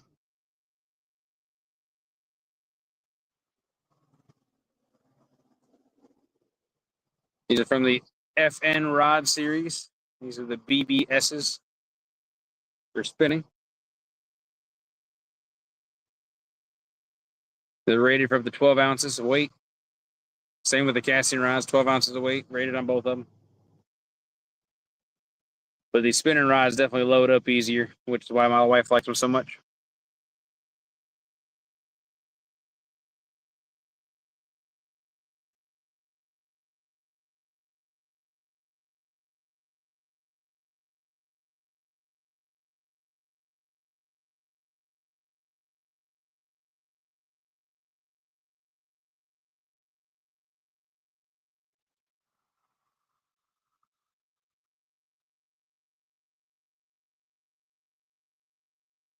Oh, I don't know about the casting rods for sure, but on these spinning rods, the top 1.5 to 2 feet glow in the dark when you charge them up.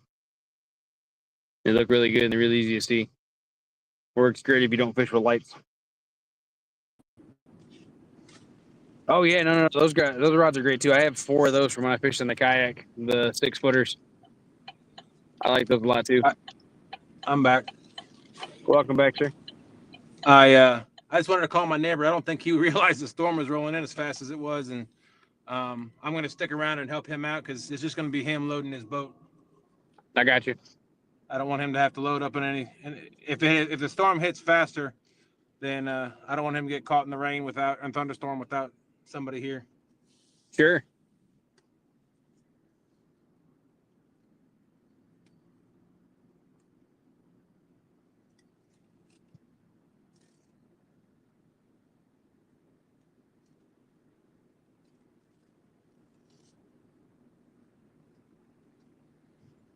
So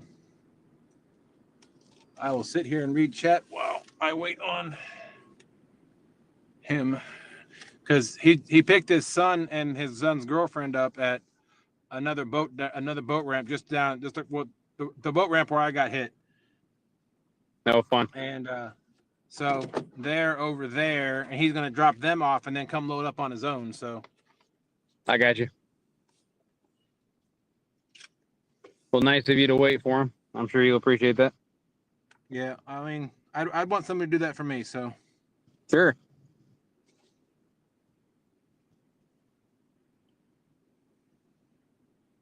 I was just talking about some of the gear I'm using and about our discount codes for anybody who's interested in checking them out, checking the stuff out. absolutely, all those codes are in for all FOA Pro staff are in the description. Nice.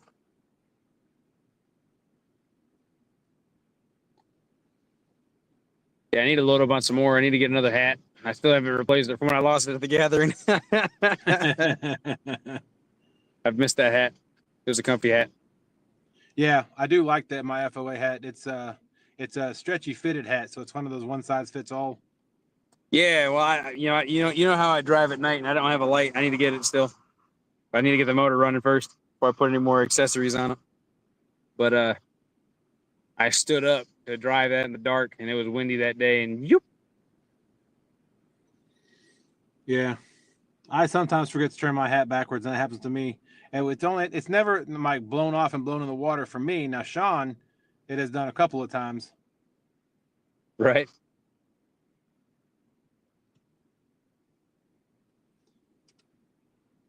Greg, which night are you referring to, man? Oh, the night I got hit. Oh, okay. That makes sense. Sorry. No, you're good. It's been a long day. Yeah, I had. Since I didn't get to go fishing that night, while I was waiting on the tow truck for 3 hours. Right. At that night I had Stan and Mark catfishing crappie up on the panel. We were just chit chatting, waiting for the tow truck, and the tow truck pulled up, and of course we were live. Right. And the tow truck pulled up, and I went out and talked to him, and while he backed his tow truck down, I disconnect. Well, I'd already had my truck disconnected from the trailer, but I backed it up about 50 yards behind my boat trailer.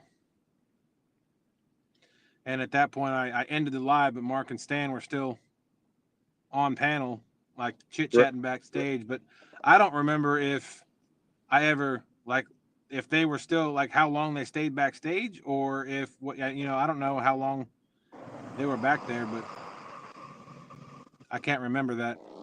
Sure. I mean, I don't think anybody expects you to remember it. Hunting the stuff. Yeah. I'm sorry. Go ahead. No, you're good. Go ahead. Oh no, we it's Yak. Yours is Yak's family, or what is your YouTube channel name? Yak's Fishing Adventures. Yak's Fishing Adventures, and then so we're streaming live on both channels, and then of course this is my channel for Dustin from TSW. Man, I hope he gets back here soon. These clouds are coming in pretty quickly. Right. Apparently, there's a nighttime tournament launcher from Chester Frost. There's a ton of bass boats just came out of it. Oh, really? Yeah. Do they have nighttime bass tournaments? Oh, dude, they have the evening dogfight tournaments all the time, but yeah, they have nighttime ones too. They're not like they're usually local club ones. They're not like the big name ones or anything like that. But because I always thought bass were sight predators, and it's hard to see at night. Well, I know lots of people that only fish for them at night in the summer. So really, huh? And I know the last several times I fished at Chester Frost where I've went in, there'd be 4 or 5 bass guys still talking at midnight or 1 in the morning when I get out of the water. So, wow, they're out there fairly late at least. See, Greg said, Dustin, I left the show when the tow truck showed up and found out the next day you were in the hospital. It's a pretty crazy story, man. I'm glad you lived through it, obviously, but I'm sorry you had to go through it. Yeah, well, I was having a conversation with a really good friend of mine from work. I actually came from her and her husband's house. They were having a little get together with some coworkers, and one of our other coworkers' husband's in a band, and he had a gig tonight. So like most of everybody left and went to the gig, and I stayed. I was chatting with my friend, and we were talking about that, and I told her, and she said, how are you feeling about all that after all that? And I said, I don't really think about it. Sure. I mean, I think about the issues that I have currently, like my chest. I think there was some permanent nerve damage done, or there was some sort of nerve damage. Like I get pains in my chest every now and again. It's always in the same spot, and it's the same spot on both sides. Right. And then it happens on the outside of my arms as well. They've looked at my heart. They say my heart looks fine, so I'm not too concerned about that. I can't spend my days worrying about what happened, because I got to live my life. So. Well, I am glad it didn't keep you down, because there's definitely some people that would have. Oh, absolutely. I'm not trying to change the subject at all, but there is some guy getting ready to launch his small boat right before this storm hits. Well, either A, he is going out for food, or B, he's hoping the storm will keep everybody else off the water so he has to do himself. Yeah, I hope whatever he does, he launches his boat, ties it off, and then comes waits the storm out in the parking lot, because it's supposed to be pretty bad. Time will tell. But yeah, I hope the same. I never wish anything bad on anybody. Generally.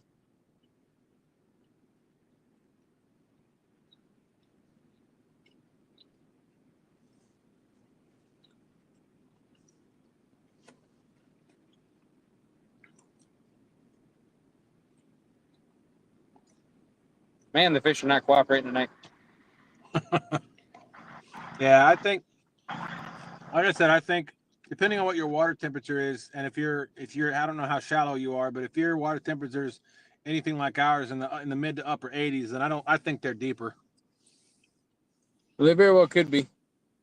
The only thing, I don't really have access to deeper water from the bank. Yeah. So I was hopeful. Where I'm at, there's a point that juts out to my right. But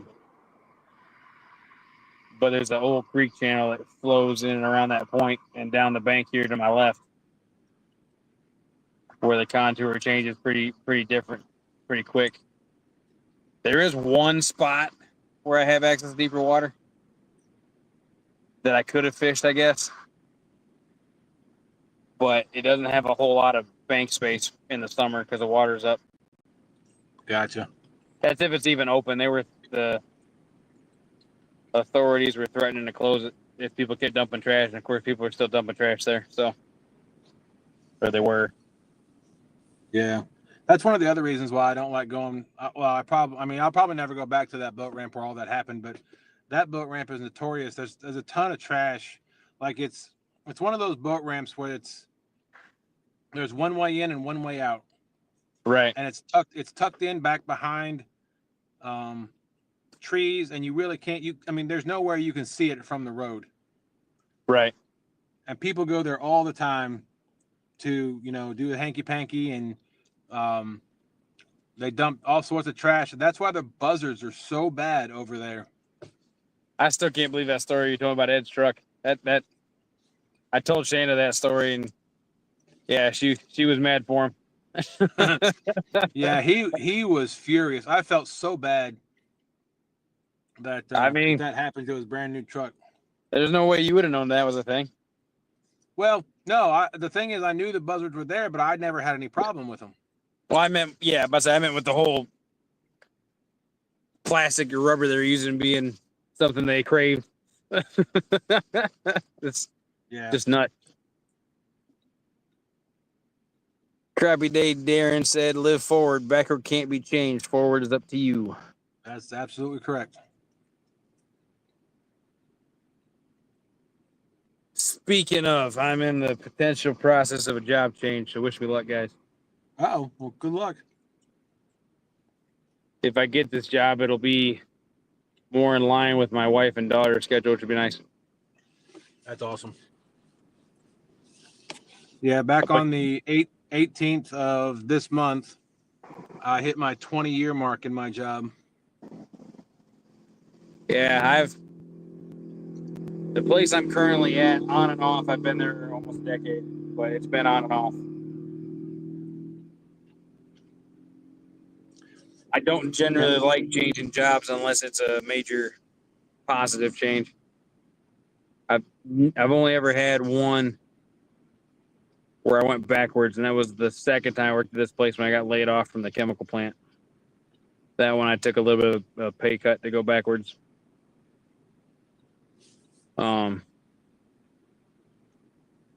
But other than that, it's either been lateral moves because of quality of life or because just life dictated I needed to, or it's been a positive change.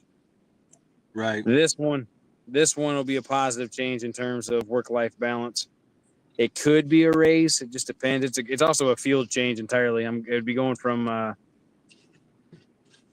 chemical and mechanical production to almost accounting.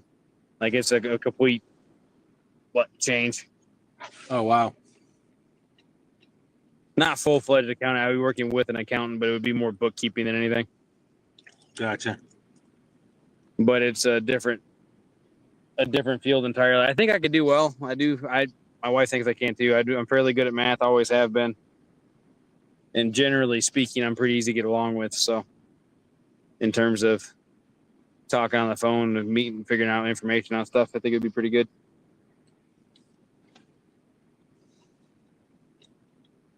Greg said, Dustin, where he fishes at night, it's only 15 feet deep. So when it gets late at night, it's best to fish the banks down here.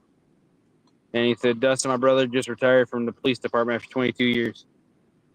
Nice. Yep. That's where I've been. Our local police department. I'm not a police officer. I do IT work. So I've been doing the same exact job for 20 years. And I love my job. I love what I do. And I love most of the people I work with. So. And that's a huge plus, man. Being able to get along with people you work with. And I'll tell you what, if it wasn't for some of them, I probably wouldn't made it through what I went through as easily. Sure. I mean, I had some people. I mean, I had a bunch of people actually come up to my rehab facility to visit. You know, just to chit chat. Yeah. Just out of the blue, and then I actually had some people come to my house while I was recovering at home. They were told that they could technically, like, quote unquote, work from home from my house, so they can come sit, bring their Oh, laptop, nice. and do their job from my house. I thought that was awesome. That is awesome. Oh. Oh, Maybe.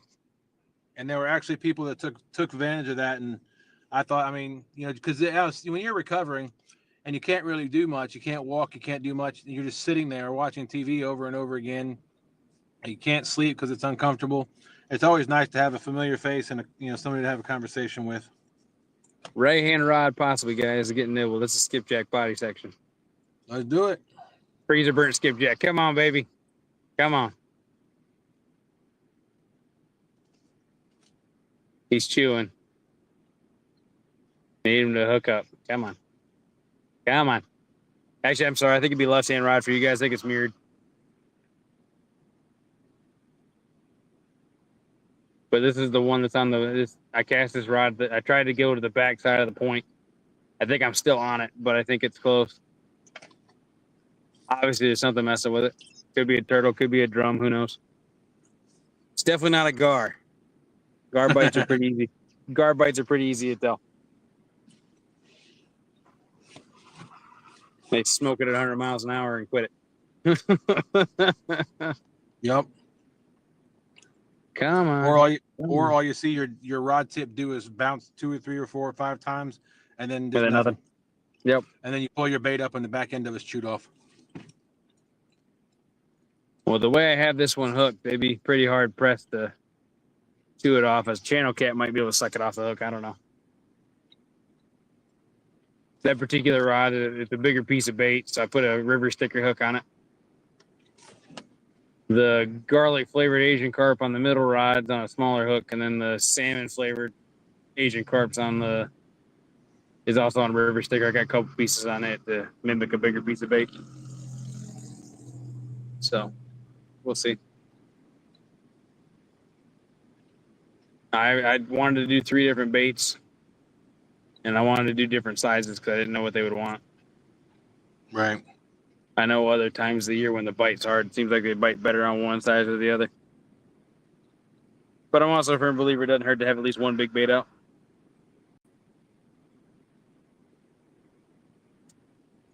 Greg said, Dustin, my grandson just joined the sheriff department a month ago and he loves it. That's awesome.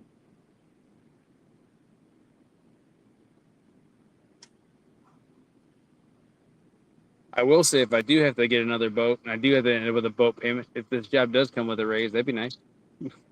Yeah. If I get it. I will say, honestly, other than obviously the aligning of the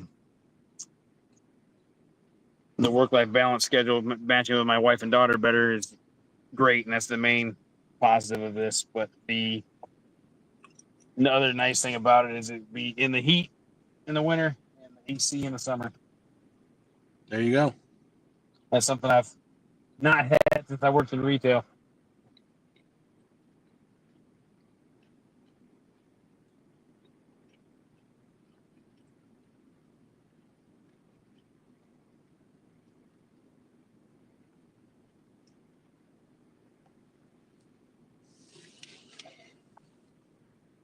Gotta turn the truck back on for a minute. Make sure I'm bringing the battery down. Yeah, we don't want you to be stranded there. Yeah, I had to sit till morning because I'm not going to wake up my wife for that.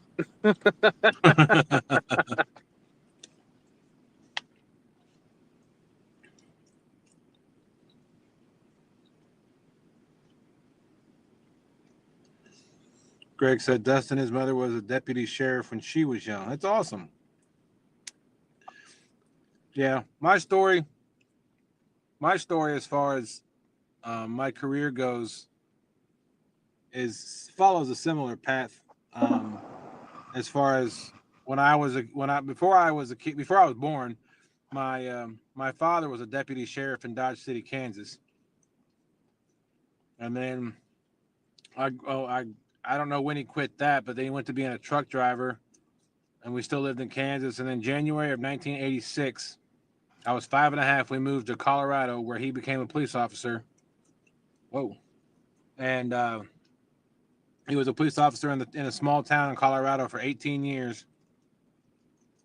And my mom was a dispatcher. My sister grew up to be a dispatcher there. I left for the Army.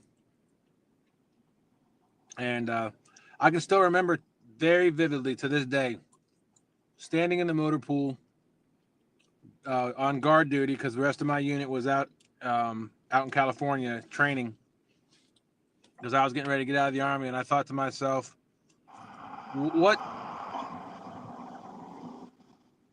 do I want to do with the rest of my life? You know, I'm getting out of a career, not really a career.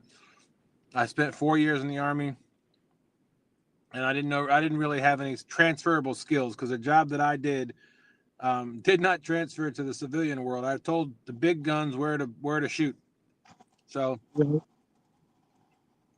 that didn't really transfer. So I remember standing there and saying, what job can I do that's going to get me somewhere, you know, in the future?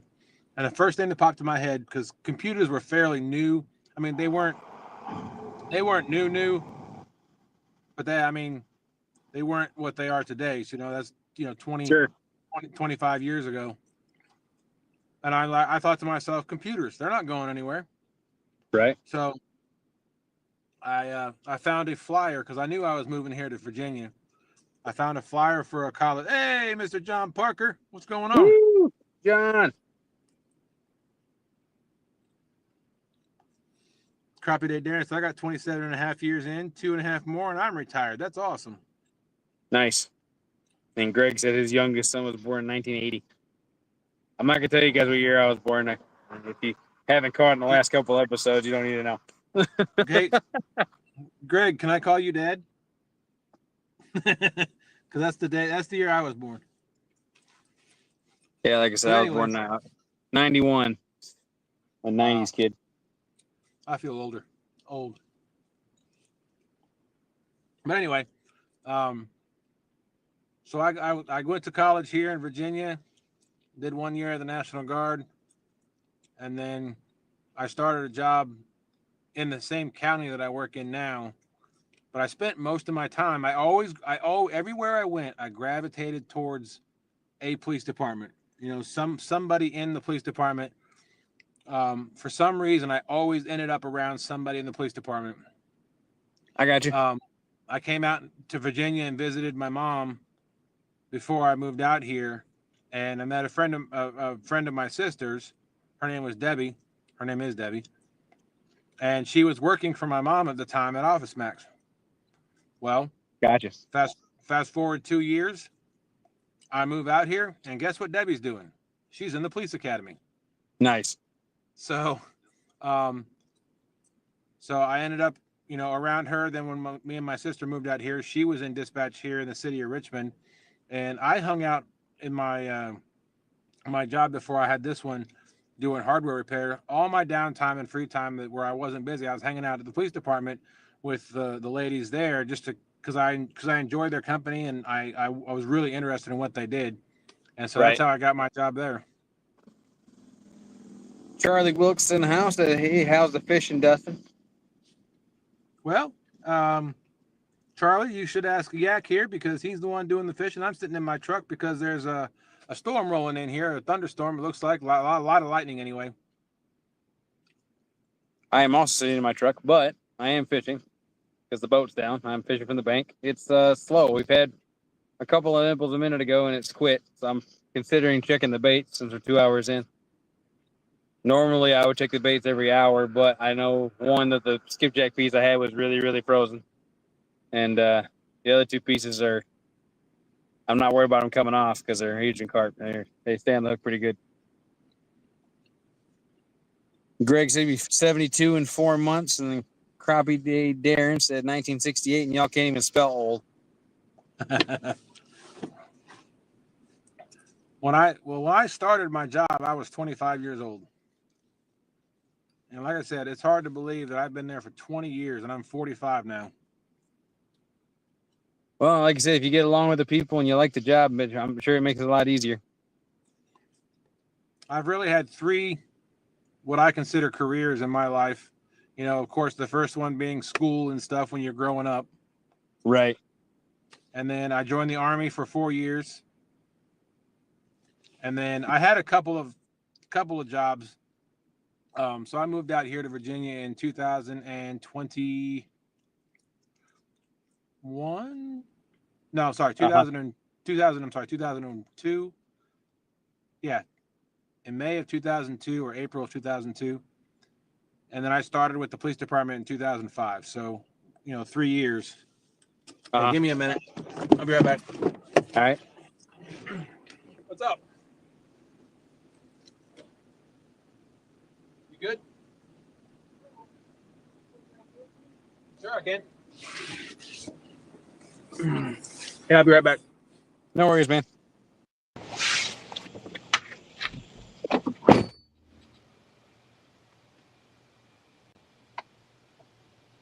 Oh, there's some heat light. I got some heat light in here now. Hopefully, it just stays the heat lighting. Was I doing the same thing as nothing? Not really. I'm just kidding. I'm in the truck, so I ain't worried about that. As long as it's not hardcore lightning, I'm gonna reel the rods in and keep fishing, even if it rains. I don't care. One nice thing about fishing from the bank versus the boat, you usually have stuff that's taller than you. Not that it's a guaranteed safety thing, but it is something to think about when you're fishing in stormy weather. But it's not supposed to storm here.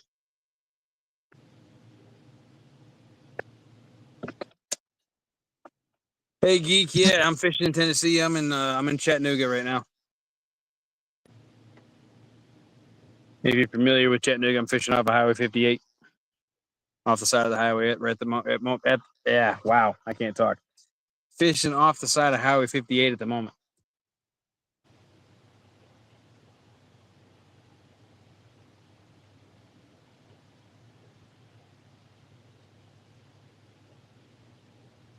Fishing Lake Chickamauga.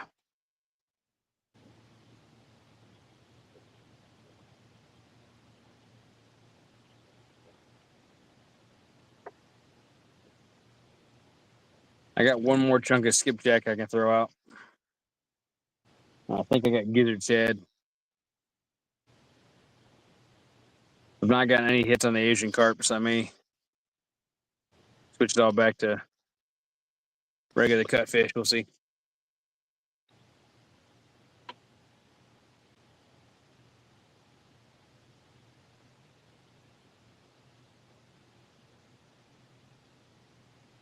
I might have some bluegill. I might cut a bluegill. I do pretty well in the summer with those typically, but I know I'm running low. I gotta get back into bait fishing soon.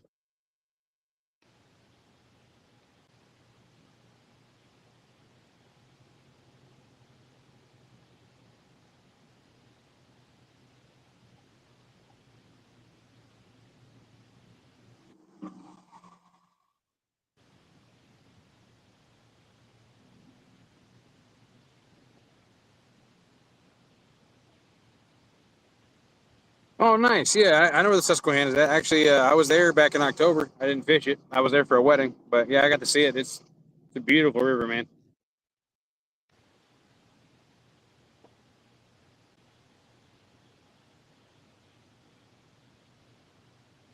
I don't know what highway I was on, but it was driving from Dover to Lancaster, I think. Remember right, whatever highway that is. It was hard to believe how wide that, at least that section of the river is. That was a huge bridge. And obviously, I'm not super familiar with it, but I'm under the impression it's a fairly shallow river.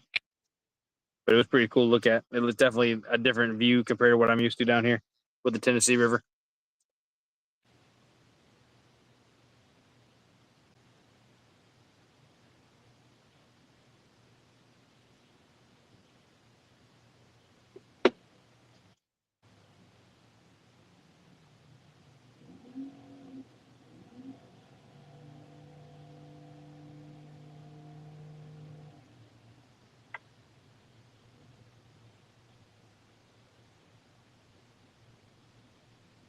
Greg, Roseville, Georgia, or Rossville, Georgia? I'm not familiar with Roseville.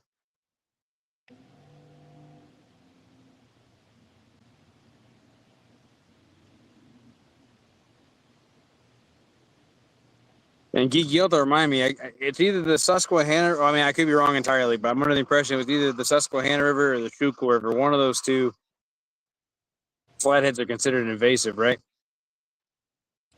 I know there's good fishing for them on both, but I was thinking one of them was invasive on one of the rivers. But I definitely could be wrong.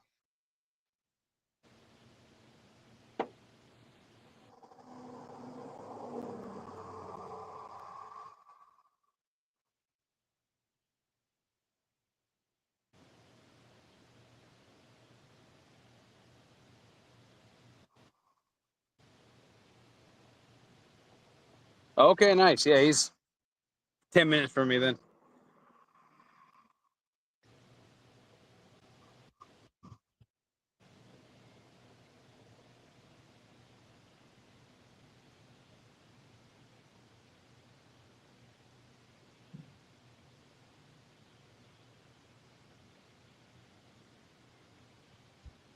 Okay, yeah. I was close.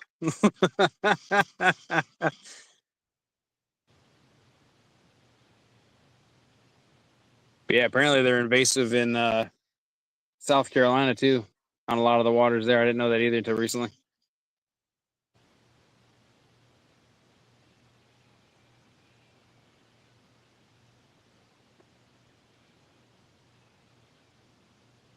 Oh, okay, gotcha.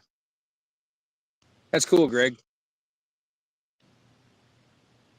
Well, if he fishes around here, I probably ran into him and just not knowing who he was, to be honest with you.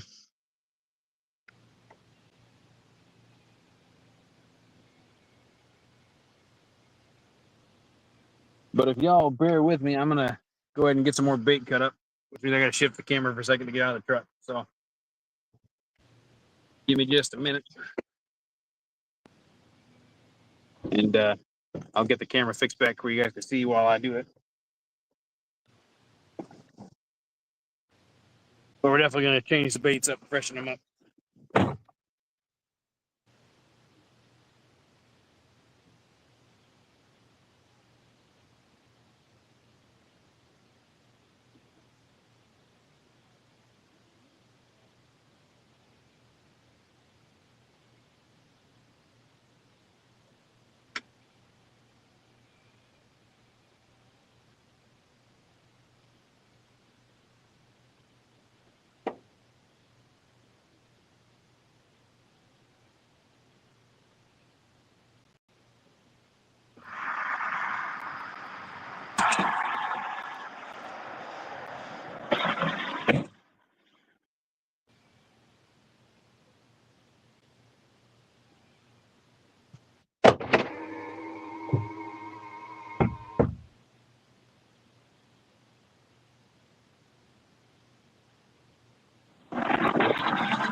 Oh wow.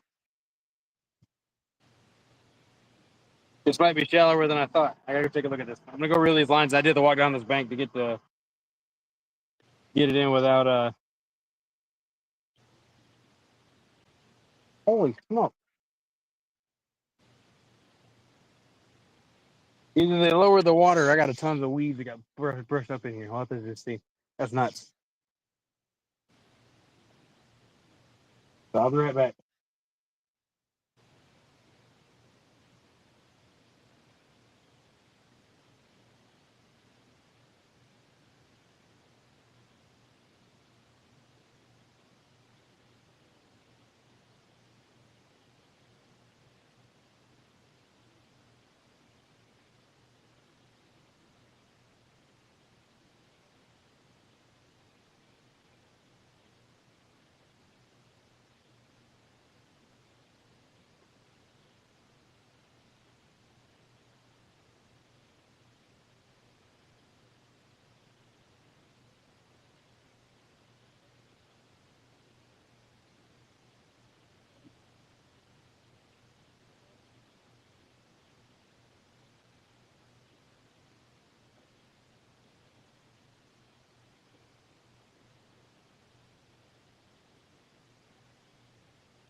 I'm back. Caught any fish yet? Nope. Just change baits. What's that? Just change baits. Oh, okay. Get my light that I had the poles lit up with. Died, so I'm charging it now. I tried charging the rods a little bit before I took it completely away. I don't know if you can see it or not. Turn right, then turn right. Yeah, I don't see anything. All right, well, we can all just stare at a dark screen together till the battery charges on.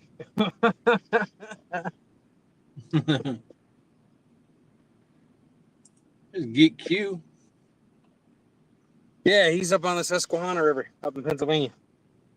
Okay, it's the first time I've seen that name.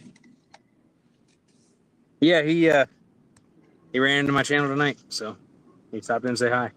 Right. They were discussing how flatheads are one of those invasive blessings up there. In 900 feet. And then Greg was right telling me his brother actually lives 10 minutes away from me, and he's the one that retired from the police department. Oh wow. 12 brothers and sisters, and grandma lived to be 99. Man, that's nuts. That's crazy. Apparently, he's got 5 brothers and 3 sisters. He's the oldest.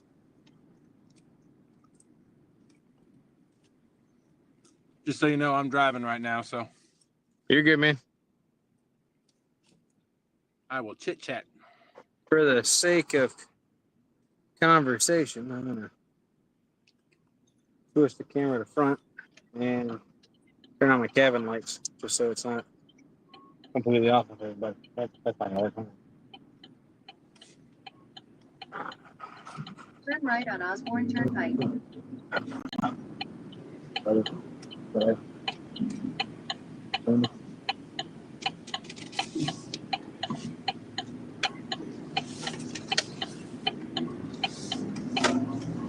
We should somebody to talk to now while we're waiting. Yeah, I was Battery charge. my neighbor pulled up to the boat dock and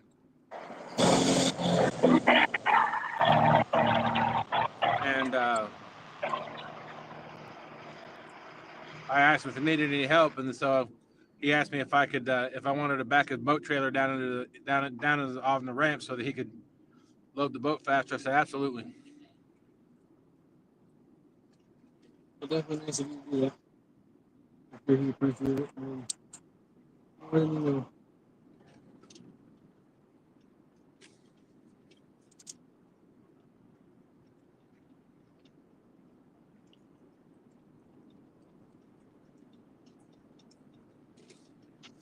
Still dealing with this puddle in my cup holder.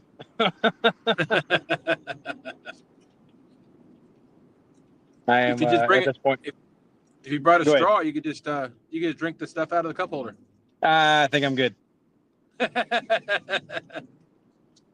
I know what's been in that cup holder. I'll pass. Old money, receipts, dirty earplugs from work. I'll pass. It's just character building. Yeah, for sure.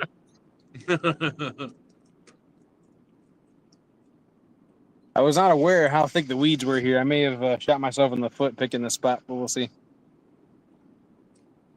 Not that catfish don't like weeds, but that means it's not as deep as I thought.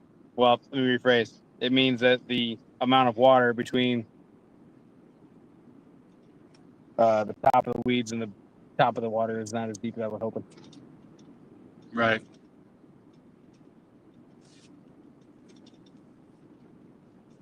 All right, Greg, be safe. Tell your wife I said hello. Have a good night. He said All right, Dustin, the wife Greg. just called and said it's time for him to go. So he enjoyed the show, guys. Can't wait till the next time. All right, Greg. Appreciate you coming in, brother. Maybe next time I'll be able to actually stay out on the water the entire show. Maybe I'll have my boat going next weekend. Depends how fast that stuff ships.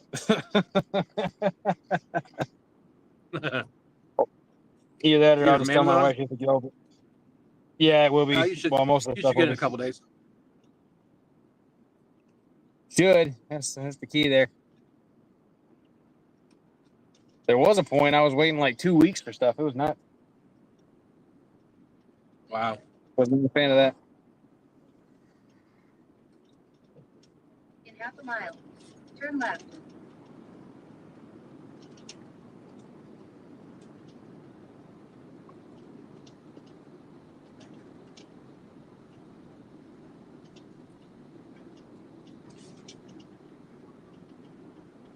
Well, while the stream's still young, Dustin, is there anything else you want to add about chasing blues that's maybe different from chasing other species of catfish? So what have we talked about thus far? Mostly the fact that they actually really nothing. We we've been kind of slow in that department tonight due to all the shenanigans, but we talked about the gear we're using a little bit. I mean, bait wise, you're looking at similar stuff. I've caught just as many on live bait as I have cut bait. We didn't really talk about that much. In 2 miles, turn right on New Market Road. We talked about water temperature, what they're most comfortable in, most active in. Yep. Now there's definitely a preference to be in between a range as opposed to being in the hottest water possible, like some species. Yep. And then also, I think it's also important to know that Bluecats prefer current. So if you can find some current, they don't prefer anywhere where there's not a lot of current. Now I know a lot of lakes don't have current, and there's a lot of blues in there, but their preference, if you have an area or a body of water that has current, is to be in current. Yeah, that wasn't really an option for me, unfortunately. Yeah,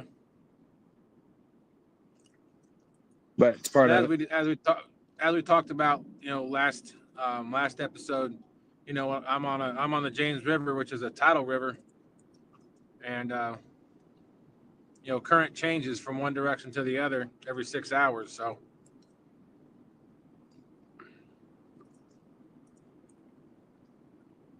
So what one area that has current when the tide is going out may not have current because there might be something else that's blocking it when the tide's coming in, or vice versa. Right. Yeah, that's pretty crazy concept to deal with. One that I don't deal with, for me, it's completely based on how much water they're generating through the dams, with the Tennessee River being a system of reservoirs, basically. Right. But then it's weird what they choose to do when they choose to do it sometimes. I mean, obviously this spring they were heavily flooding it because of all the rain up in North Carolina, Kentucky, and whatnot, to the point where it was almost unfishable because there was too much current. Turn right. And then now it's the complete polar opposite, where they're not running jack squat. It's definitely a learning curve.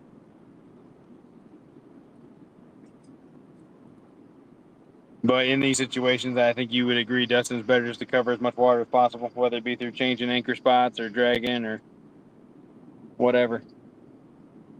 Absolutely. There's definitely, like, if you don't have current, in my opinion, my personal opinion, if there's no current on your body of water, moving your baits in some way, shape, or fashion is your best bet. For sure.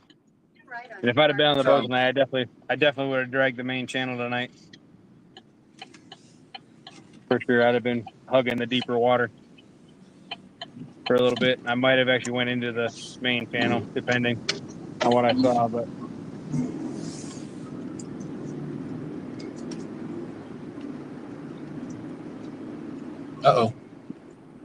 what? There's a in 3/4 of a mile. There's a truck in the ditch. There's 2 police cars. Rocky Mount, North Carolina. 2 police cars on the side of the road behind a truck that went in the ditch. I'm not sure what happened there, but Man, that reminds me of something I saw the other day. We were driving down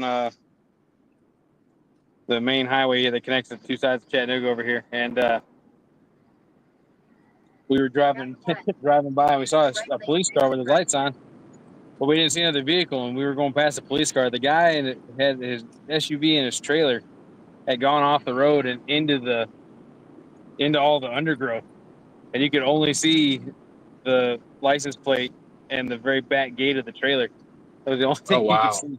Yeah, I don't know how that happened. I mean, I obviously went off the road and went in it, but I mean, like, I don't know how it got that far in there without getting stopped sooner, you know? Right.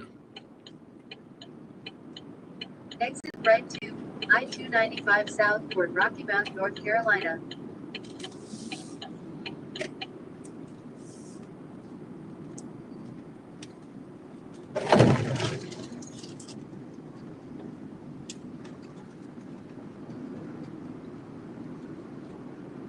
Yeah, I definitely would have preferred to be on the river tonight, but there's not any good bank access spots where I could park the truck. Like I said, I didn't have a battery pack charge. I was hoping to be on the boat.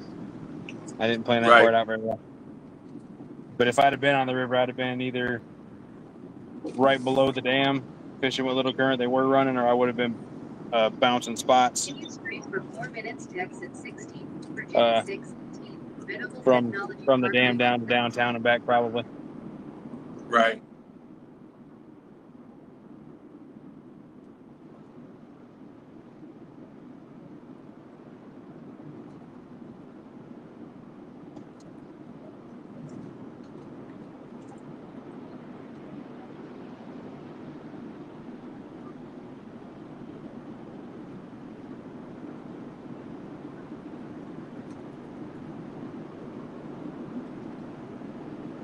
But as far as Bluecats go, I mean that's your primary target, right? Is you want to find an area where there's current. If there's no current, you want to move. You want to take your baits to the fish. Yep. You want to pay attention to the surface temperature of the water. And this is just from my opinion, from the research that I've looked at and personal experience recently. I think if you're gonna look in shallow areas in the summertime, your best bet is to wait till it's been dark for a while, like 2, 3, 4 o'clock in the morning. Yeah, no, I agree. So the water has time to cool off. Yep. No, I agree with that entirely. If you're gonna fish shallow, and that's probably a good time to fish shallow is 3, 4, 5 o'clock in the morning. Yeah, no, I definitely personally would have been targeting deeper water today if I'd have been on the boat. Yeah. I will say another thing. Bluecats, at least here, highly, highly, highly relate to mussel beds compared to other species of catfish. Right. I mean, you see it. If you watch Dieter Melhorn at all, you'll see him pull up a bluecat, and all you feel is the mussel shells in the catfish's stomach. Yep. I will say one thing I need to do one day is just go through and try to find and locate them all again, because we had so much flooding this spring. I'm not sure that the beds are even in the same spots anymore. Yeah, it's one thing about, we used to have a bunch of them up by the city, but the water's been so polluted and so I'm sure that I think they're all gone. They tried at one point to repopulate the mussels up in the city, but it just didn't work. Well, yeah, I mean, there's a certain level. I think we talked about this before. Actually, for those who don't know, I do a podcast in the winter, and I talked to a guy who was part of the San Antonio River Authority. I think if I said that, I might have said that right. I can't remember for sure which organization he was with, but he was in Texas, and they actually had a successful freshwater mussel reinstating program for that area. And he said one of the major factors, a lot of people don't think about it, is mussels relate to certain species of fish in order to move. So At least the freshwater mussels, the non-invasive ones. Zebra mussels are the only reason they're so dangerous is all they need is water to proliferate. But most of the American freshwater mussels, the native ones, they attach to the gills of certain species of fish, and that's how they move and breed and expand. So if the fish that they relate to or use for their process aren't available in that body of water, then there's no way to really do that. Right. And one of the things he also said, again, kind of the whole balance of the ecosystem thing, if I remember correctly, I could be quoting this wrong, but he was talking about some of those species of fish prefer the cleaner water to start with. So there is a point where the water has to be so clean or so aerated before that you could even attempt to start that. Right. And it's kind of like I don't think you want to call it a catch-22, double-edged sword, whatever. But the mussels also clean the water. They filter the water. Right, exactly. So the fact that there's like a point of no return is kind of rough to think about, but it is definitely a reality in some places. Yep. Of course, we were talking. You were dealing with it last week, where not last week, the week before, where they dumped what was it, a million gallons of raw sewage into the river. Yep. I mean, I don't know, man. I don't see how that's okay, or how that's legal, or how they can justify that. Well, I will say that it wasn't on purpose. There was a power outage at the factory, at the wastewater treatment facility. Well, right, but why is the default power outage thing to just dump it in the river? That's the part I don't understand, I guess. Right. I had the same question. That doesn't make any sense to me. At what point, why would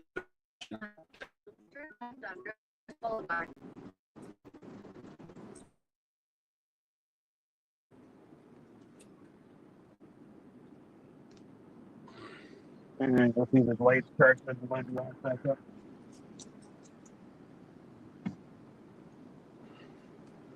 Oh yeah, there we go. Put this back in front of the rods to give me something actually worth looking at.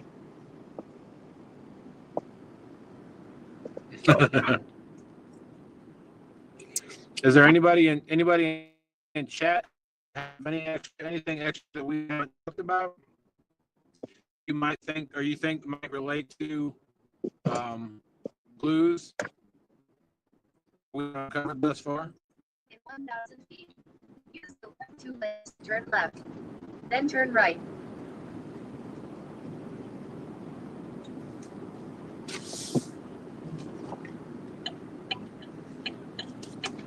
No, I can't reach yet, so.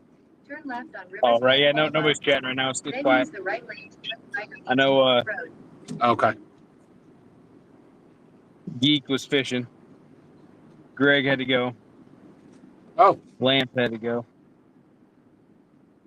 Rhonda hasn't been in yet. Oh. Yeah, I sent her the link, but I know she was doing Eric B's tournament until midnight.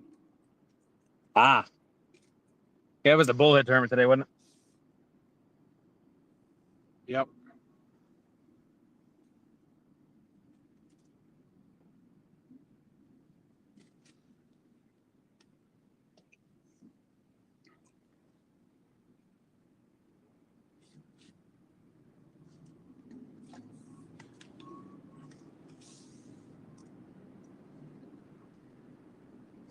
I was having to work this morning. Is not helping me with the whole staying awake thing. Yeah, I stayed up a little later last night than I wanted to, and then fell asleep in the recliner, and I didn't sleep well. Right. And then of course I woke up at 7 o'clock or 7:30 this morning and had to get out in the heat, and I took my lawnmower over to my mom's house, and then I got back and had to run some errands, and then a friend of mine, like I said, had a party. I totally forgot about it. Well, I didn't totally forget about it, but I messaged and I said, when did the party start? Because I couldn't remember. And they're like, it started at 2 o'clock, and it was like 2:30. But I'm like, oh crap! Well, I can't make it. And then I felt bad for not. Hang on. Oh, come on. That right-hand rod was twitching for a second. It stopped, though. Like I said, as thick as these weeds are, there's no telling. It could be channel cats. It could be gar. It could be a turtle. It could be bass. I've caught bass at night fishing shallow, so who knows? So actually, I've caught several that were in the 5-6 pound range on cut bluegill and cut skipjack in the middle of the night. Interesting. Yeah, the problem is you can't really tell they're on. Like your rod tip twitches like it's getting messed with, right? And then it's nothing for a minute, and then like every 5 to 6 minutes it does it again, but it never stops. You know what I mean? So Right. you know you still have bait on there, or you think you do. Use the left 2 lanes. And then yeah, I will say unfortunately, usually when I do that, they usually gut hook. Oh, yeah. They don't really take it down, so you don't really think about reeling it in until you're just checking your bait, and then all of a sudden, oh hey, there's something on here. And at that point, they've already inhaled the bait. Oh yeah, and they've been sitting there for who knows, half an hour. So yeah, they've had plenty of time to just keep swallowing it. Geek said he's flatty fishing up in Marietta, down south of down south of Pennsylvania. No luck, it's pretty low.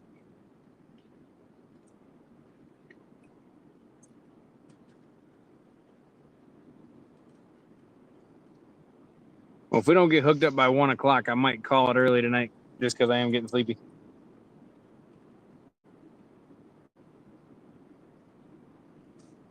Not that I want to do that, obviously, but we do. We definitely push the safety thing first. Absolutely. Yeah. If you're too tired, you think you definitely need to drive home. Yeah, it's about a 25. I think it's 25 minutes from here to the house.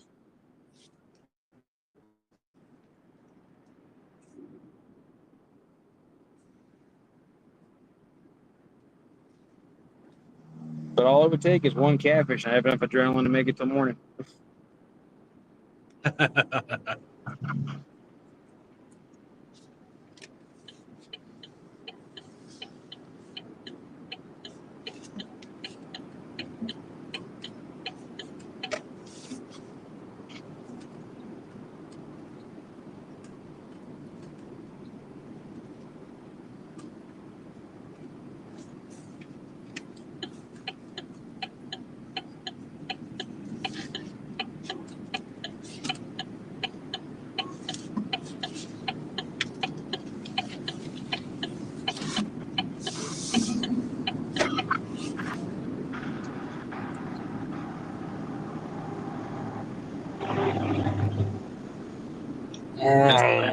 There's a bass boat that keep creeping closer and closer. I got a feeling they're wanting to fish this point I'm sitting on.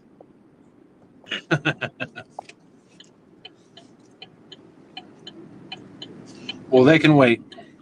Yeah.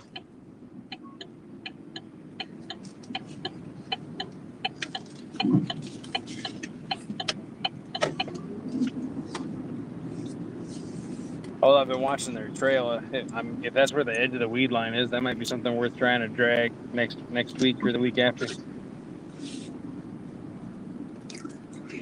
Just real quick to mention, anybody that's still in chat, if you have a specific type of fishing or a specific target catfish that you wanted us to target for our next week's show, drop us a line.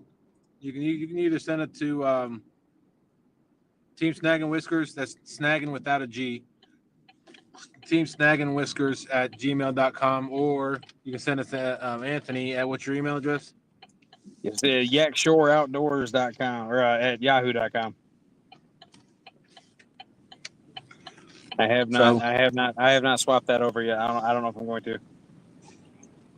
I might keep it that way for now. I don't know.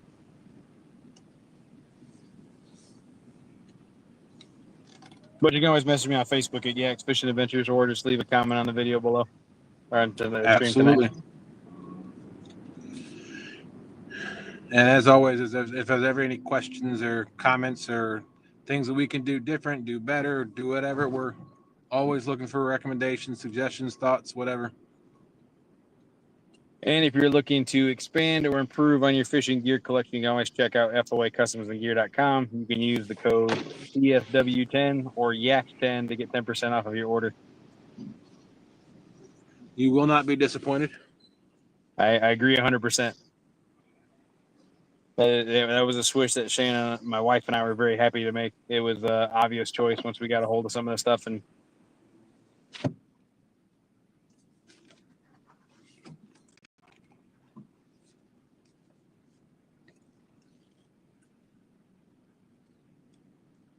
while the results of tonight's show are not necessarily showing otherwise, they can handle fish, both big and small.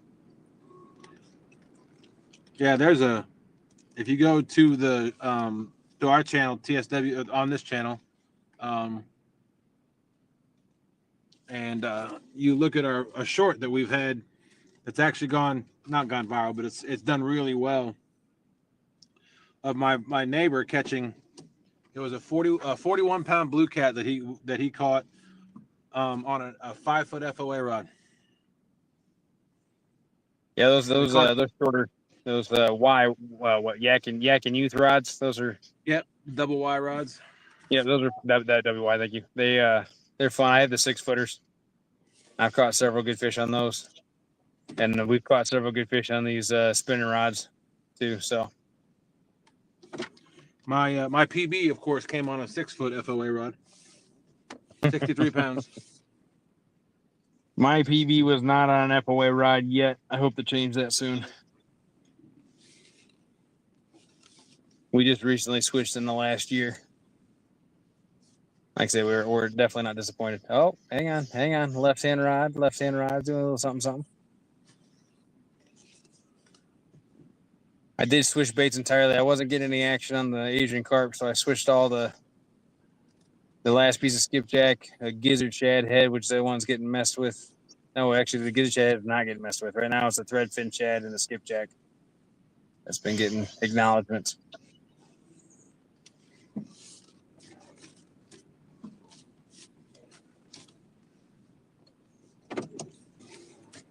But the fish got 13 minutes to make up their mind.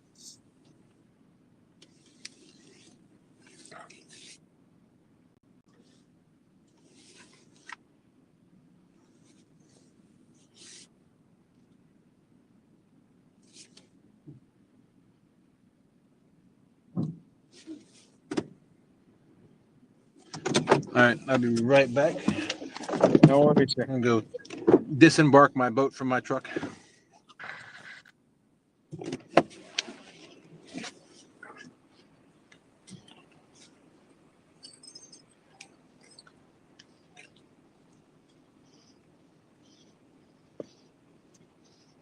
Hey, Geek, what are you using for bait down there? Or up there, I should say.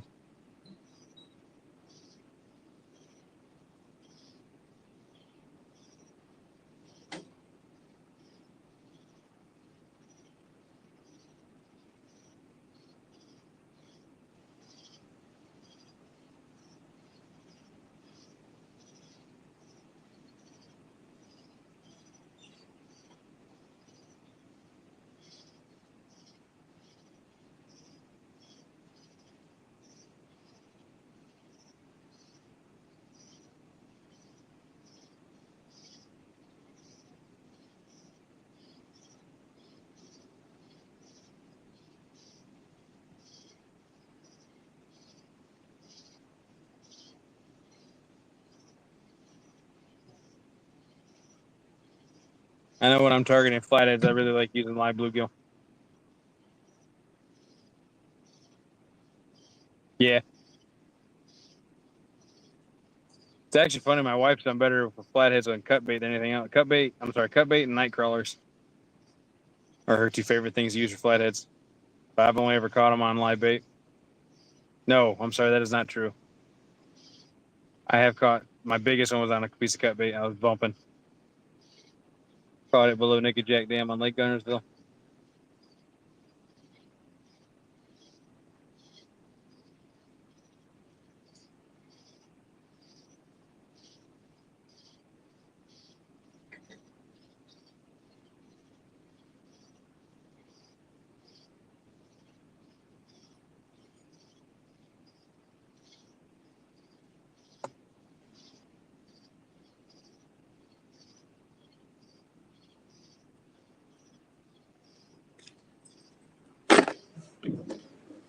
All right, I'm back.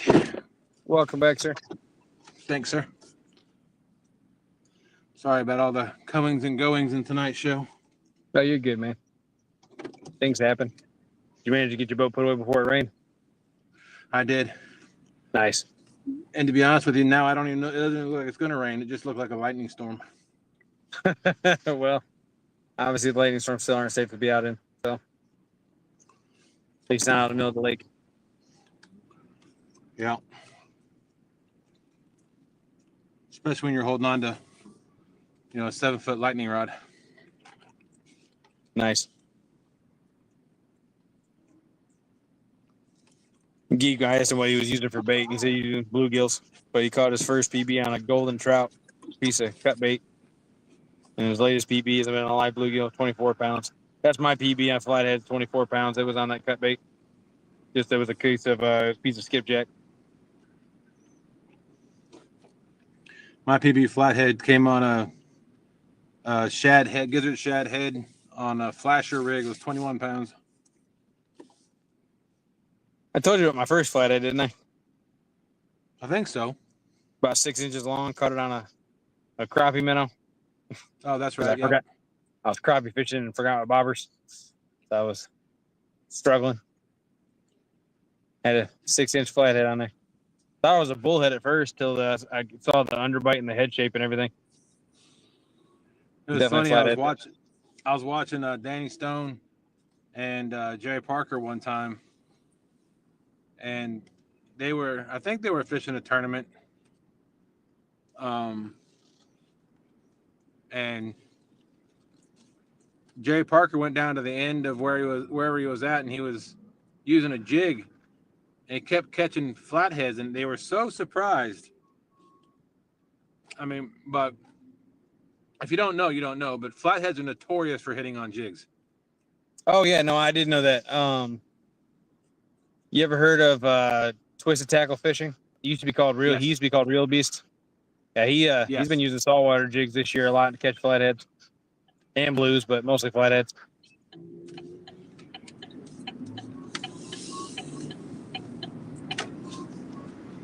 It definitely looks like fun. It's something I want to try eventually. But I really need a boat that works before I can do that. Stay positioned on a log pile and jig it.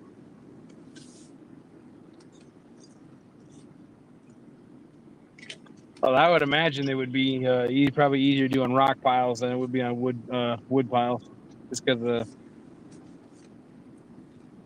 less potential snagging.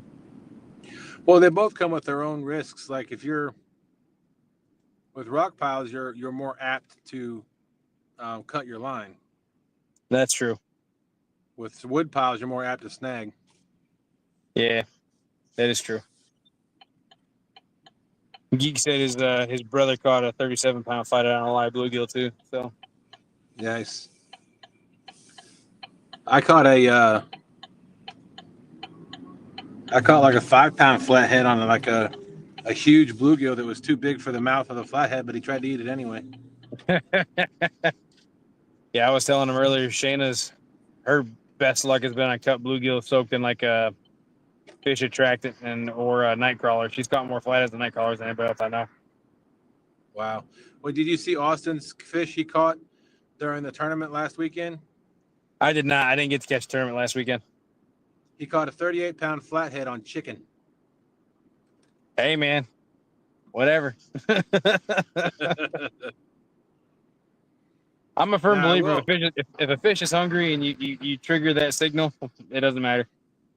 I agree. You know, like that. I've caught bass on cut bait. I've seen people catch bass on chicken liver. I've caught bass on corn. Caught catfish on hot dogs. I mean, it's just a matter of putting it in front of a hungry fish. Well, you also I know I've seen it, but you see videos of flatheads attacking baby ducks or full-size ducks. I actually saw a video recently that somebody found a huge flathead catfish. It was belly up in shallow water, and it was still alive. Is that the one that had the beaver in its mouth or the muskrat or something?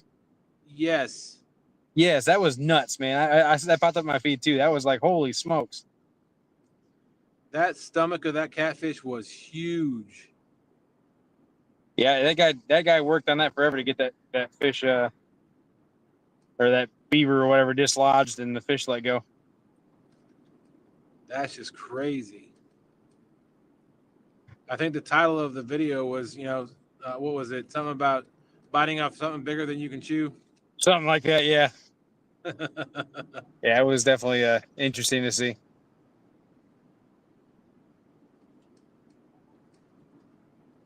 I know that we don't have them here in the States, but the Wells catfish over in Europe, they're notorious for hitting anything that moves on top of the water too. Oh, really? A lot of people catch them on whopper ploppers over there. Huh. But the same thing, they'll eat ducks and aquatic animals that are swimming and whatnot. Speaking of rodents, do you ever watch? I know we're mostly catfish, but do you ever watched any of the fly fishing for brook trout up in Canada? No. They use a lot of trout or mouse shaped flies because Really? those bigger trout tend to hit the mice more than anything else. Yeah. Interesting. Yeah, and it's the same concept. I mean, I'm assuming because they're bigger fish, it's like, oh, it's a bigger meal, less effort kind of thing. Right. Of course, I guess that's also similar to, I don't know if you know this or not, but in the Great Lakes, most people I know that carp fish use like corn or boilies or whatever, and they're fishing on the bottom, right? Well, in the Right. Great Lakes, there's a lot of people that actually use jigging spoons to catch them because they're chasing bait fish up there in the Great Lakes. And the thought Carpets? process, yeah, and the thought process is they're chasing the bait fish because they got more proteins. So it's a more nutrient dense food compared to what they graze on. So yeah, they just shift entirely once they get to a certain size. Seems like. Interesting. I mean, they've always been opportunistic, right? But and then they're known to eat crayfish and invertebrates and stuff off the bottom and stuff. Well, I'm sure you've watched the Jeremy Wade shows. Oh yeah, yeah. So there was one that stood out to me. There was a fish that was attacking the genitals of males when they were in the water, like waist deep, either bathing or getting a net, setting nets or whatever. And Interesting. when he looked at the bite marks, it looked a lot like what was it? Puka something. I can't remember what name it was, but it's the cousin to the piranha. Oh, okay. The you talking about the pacu, the big one? Yeah, but it's vegetarian. That is weird. So after doing a lot of his research, he came to the conclusion because when somebody introduced that species of fish to that particular island chain, and there used to be a bunch of vegetation like on the top water. Well, all of that was gone. So they had nothing else to eat. So in order to survive, they evolved into they started eating meat. Interesting. That's crazy though. Oh, Yeah. hey, Bubbles is here. He said, "What the heck y'all doing awake?" That's a better question for you. Well, like I said, they got about 60.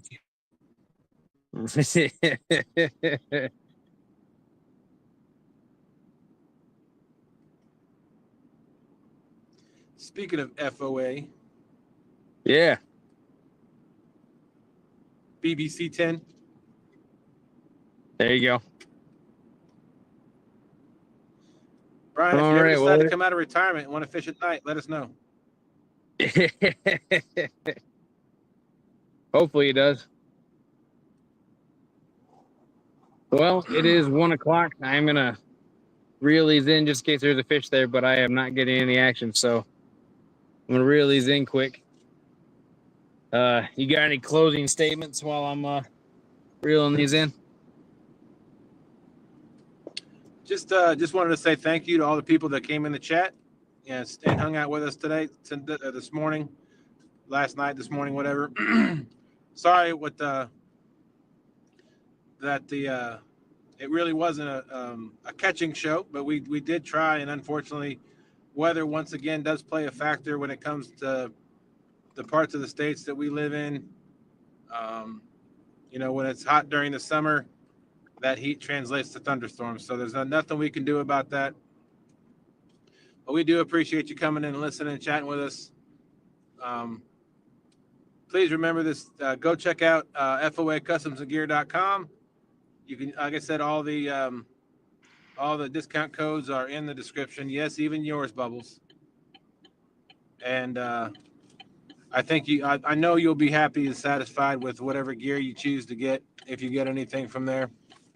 But that's all I use as far as everything that I can use from FOA, I do. The only thing I don't use from FOA because they don't sell them as reels. And I use Ancient Mariner reels. So, but you can get anything you need for fishing from FOAcustomsandgear.com. All right, 1 rod down, 2 to go. So I think that's him telling me to keep talking. That is your cue to keep talking. But like we said earlier, if anybody has any suggestions about what they'd like to see for this show, like any particular species of catfish that you want us to go after that we have available to us, which, mainly is going to be blues, channels, and flats, or any style of fishing that you would like to learn more about, dragging baits, suspend drifting, anchor fishing, why we pick the spots we pick, what type of tackle do we use when we fish those locations, why we use it. So we're trying to be as educational as possible, and we're fishing at the same time. So it's a win-win. Hopefully, if we're out here teaching at least one person something new a night, then it's a successful show. But we just appreciate each and every one of you coming out and hanging out with us for 4 hours on a Saturday night into Sunday morning.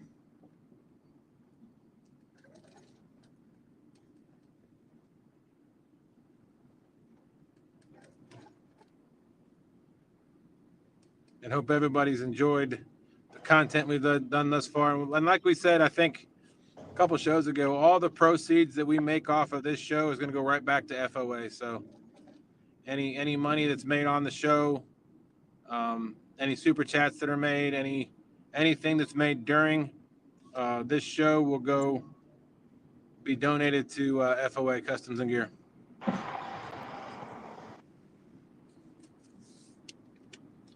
So, like, share this video out, this live. Hopefully some other people that that maybe they have questions about what we're doing or something particular that we're doing, and we can help them out. That'd be great too.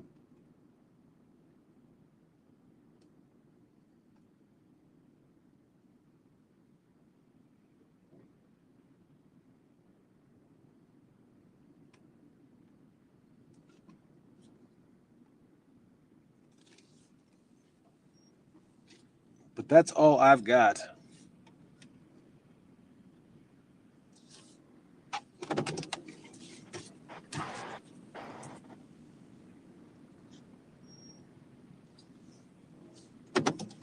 Hold on, and I'll read chat in just a second. I'm backing into my driveway.